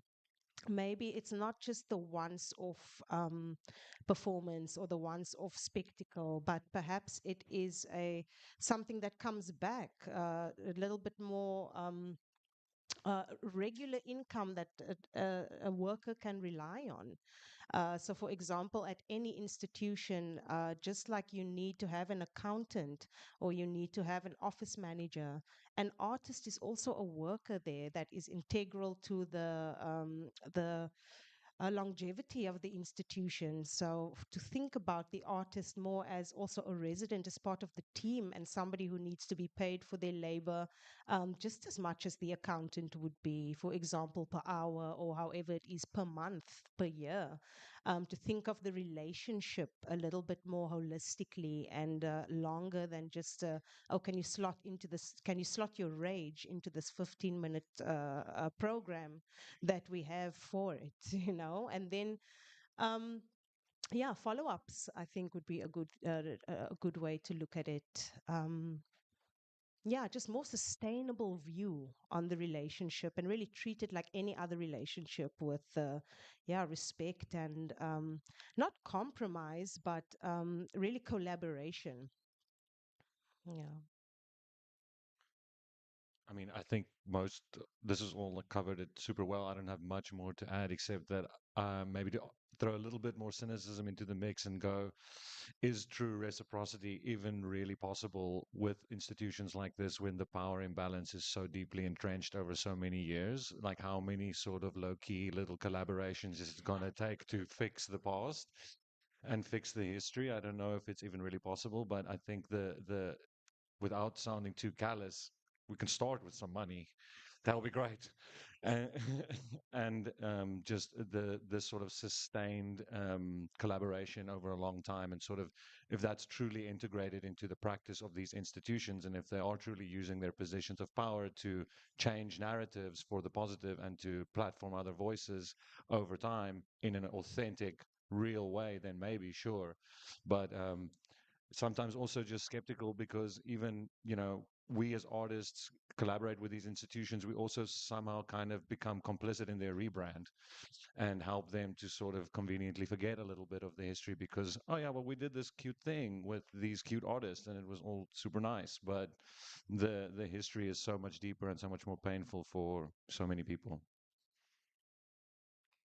Thank you so much for that. And I think it's also, the idea of value, um, and being valued, and we are here talking about knowledges, and I think that there is a sense in which the work that artists do is not considered, as you said, to be real work or real knowledge, and so there is this commodification of knowledge in a very strong colonial lines, and unless, as you say, unless it becomes part of the what is internal into institutions.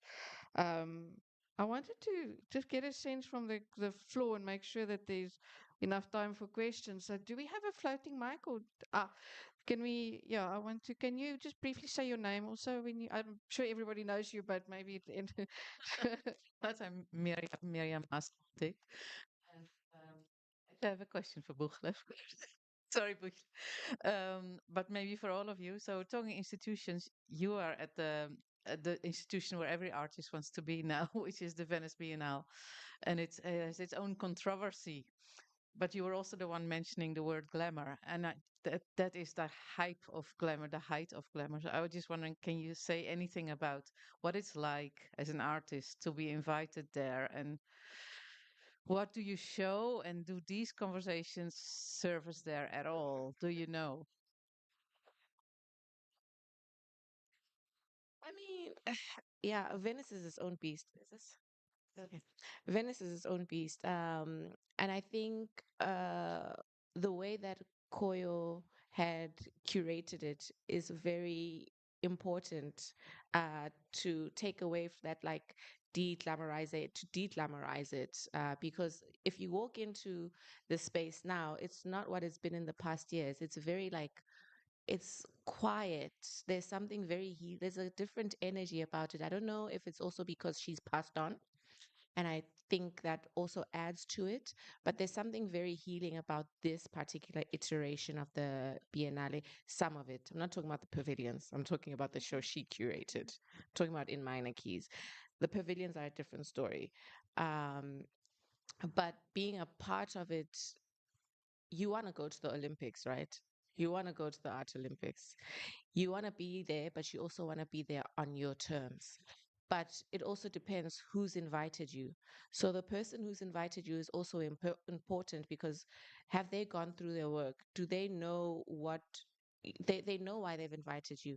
They understand your work. There's a different relationship. But I think it goes just across the board.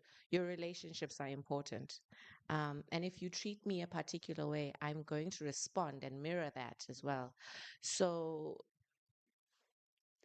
previously, I'll tell you the truth. This isn't the first Biennale, not the first Venice that I've been invited to. It's the first one I've said yes to. Right? I've been invited to two. This one and another one. I said yes to this one because I appreciate Goyo and I appreciate how she came to like what she put forward, or how she explained in minor keys. Um, and there's lots of things. Like I said, I've learned how to say no, even if it's something amazing. Sometimes it's not working for you, and it's okay. Yeah, but this iteration is pretty different. You could feel it in the air, but if you get a chance to go, you'll form your own opinion. Yeah.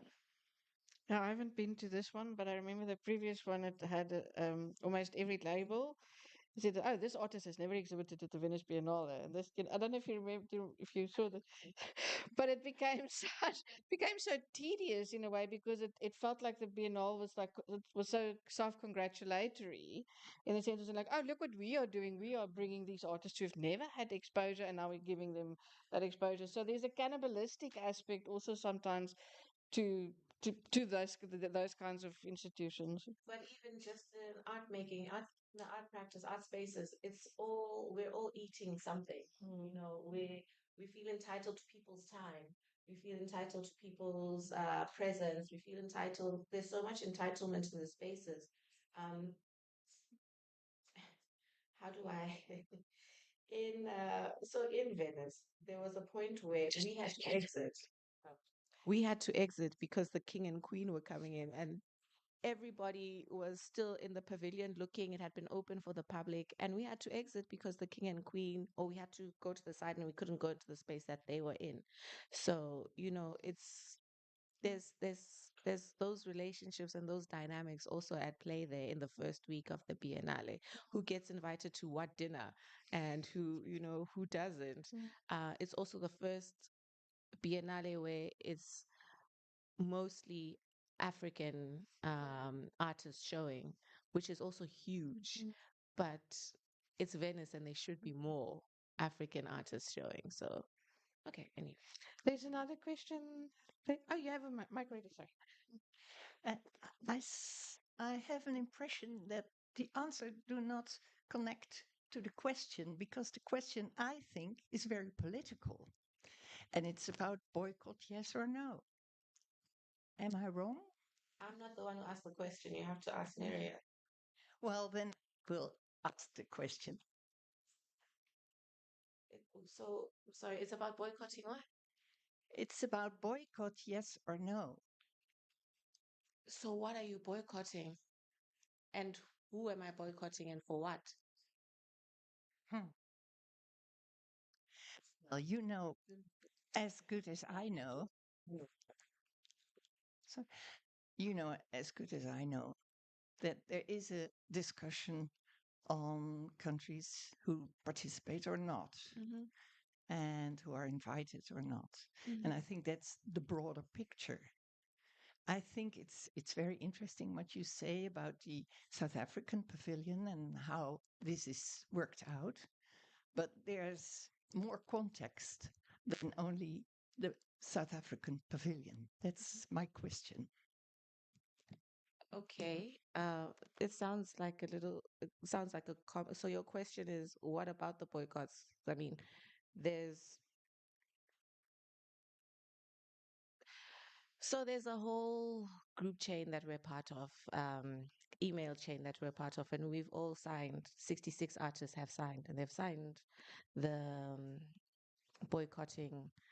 Well, I'm boycotting one, not being considered for the Golden Lion because the jury resigned, and the fact that there's the US and there's also Israel and there's also Russia there.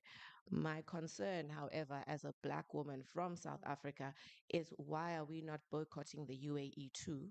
Why are we not talking about the continent that we come from? The biggest genocide isn't in Palestine. That doesn't take away from it. But why are we not talking about Sudan? Why are we not talking about Congo? Why are we not talking about Haiti? Why are we not talking about where we are from? I have a huge problem with that. So, another thing that we must also be very cognizant of is that I'm going to step there and protest with other white bodies who, if we're all there in the front, who's going to be attacked first historically? It's not going to be them, it's going to be me. So there's certain things that I will do, and there are certain things that I will not do, and there are certain things I will talk about, and there are certain things I will not. Because if you're going to give a voice to one, you must give a voice to all. Yeah, and that's where I'm going to end that. Thank you. And do I have another question from the audience? Maybe at the back there somewhere. You are welcome to pose a question as well.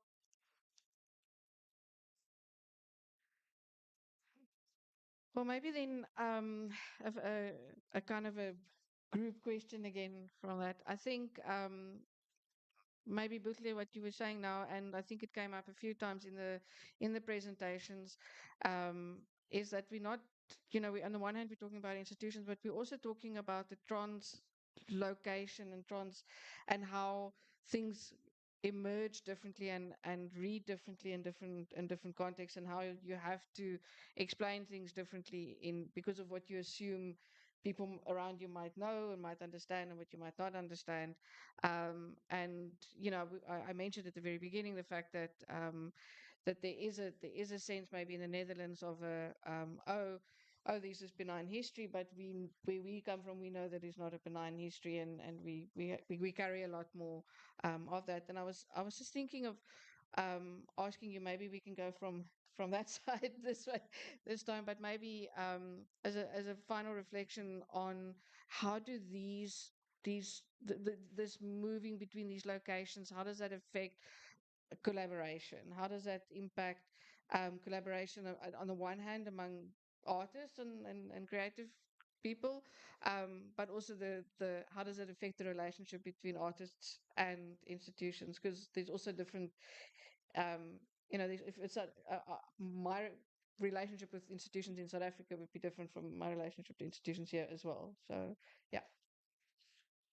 Okay, so firstly, I guess it's worth noting that my particular positionality in this exchange and cultural thing, when you think like it's a little different than any of the other artists on the panel here, where I'm kind of doing a bit of a return to sender thing here, where I kind of am also this in a way. There's not the same level of injury at all that I'm kind of more like a corporate runoff of of like a capitalist endeavor. That's kind of where my people come from, and as such, just to be very cautious always of like. I think sometimes it's an easy access point where people can go like, okay, well, we can tick the African box off here, and it is a post-colonial discourse that's happening here, but it's completely different because I'm Afrikaans man. You know what I mean? So just in terms of that, it's I think quite different from like I said, any of the other artists on the panel here today, and I want to be just cautious of that. But my personal experience has been that collaborating with institutions in South Africa has been very, very difficult. Haven't really managed to successfully do that, and it was only after moving to the Netherlands that I could garner access. So for whatever reason that might be, whether that's a good reason or a bad reason, I'll refrain from commenting on. I think probably a good reason, to be honest. And it's exactly that same positionality where there has been a focus in South Africa to, I think, platform voices of color, to platform female voices, and, as an Afrikaner man, to not be the center of the narrative. And although at a point in my life that might have been a little bit of a tough pill to swallow, I've come to learn over the years, one embarrassing realization at a time, that that's actually a good thing. And it's maybe better to come here and work with institutions here and sort of act there in that way as a conduit with my collaborators in sort of getting other artists access and means through working with the institutions here.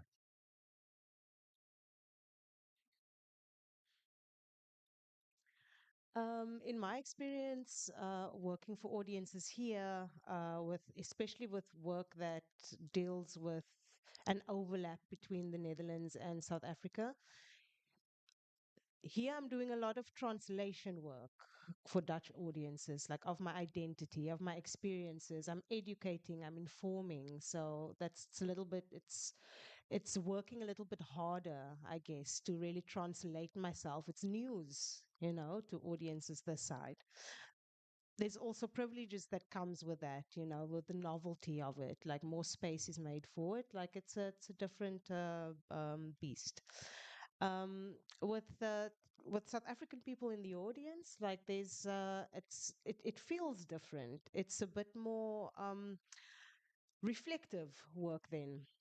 We have more common ground, and I personally, as somebody giving an offering, feel a bit more yeah, resonance there just naturally, because of shared experiences. So in terms of what that feels like for me as a performer, that's the core difference. It's translation and reflection. I was just going to say this is interesting because what keeps coming through is our positions. Positioning ourselves is critical to the work that we do. And I think we didn't include it, but one of the things that I think we should have included is about this language that we have curated, carefully curated language, and how we position ourselves. And I keep hearing us even using language that reproduces a somewhat of a violence in the way that institutions are structured, right? The institution. Well, what does that mean? The institution and the artist. It already embedded in that is a hierarchical status that then we are navigating all the time. So, in terms of collaboration, co creation is a word, I think, a frame that we have moved towards because it goes beyond just working together. It's we are creating it in unity, right? It's not necessarily that we're saying that one history is over another or that we're competing histories or contesting, but that they should be equally integrated. And so to make collaborations more meaningful and more equitable, I think we have to become much more aware of the language that we're using around it. The other thing I think we have to become is more comfortable being uncomfortable with this idea of how we position ourselves. And I think that takes time. We have done a lot of work here in the South Africa House. The transformation that I think is one of the things that came out in the article that Bart wrote is that when does that become embedded?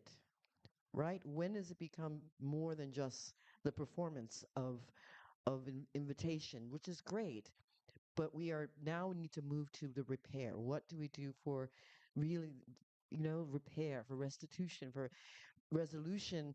Some of these have been going on and on for years and years. So the language matters. I think positioning ourselves really matters. Talking about collaboration when I first came here from the United States. I'm born in the US, but my family's all from Suriname.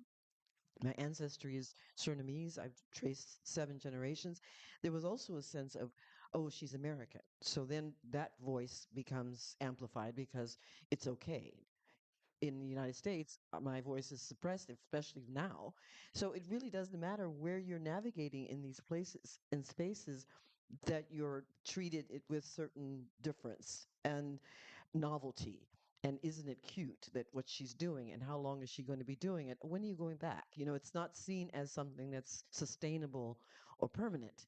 So we have to be also more aware of ourselves and how we position this conversation, I think.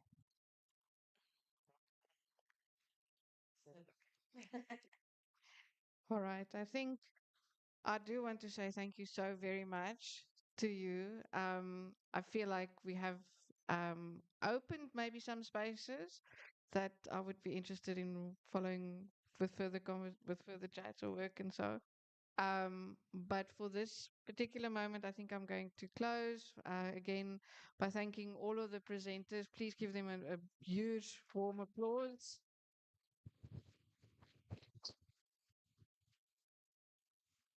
And then thank you, Zuid-Afrikahuis and DutchCulture also for organizing this event. Thank you so much. And there's a bottle. That's one word you learn quite quickly here, the bottle. So there is a bottle and yeah, with equalizer. And during that time, the Dwaalstêr will be doing a kind of a participatory thing. I'm going to hand over. They're going to explain it, and then we're going to have some drinks and snacks. Thank you so much. Uh, just quickly, is this thing on?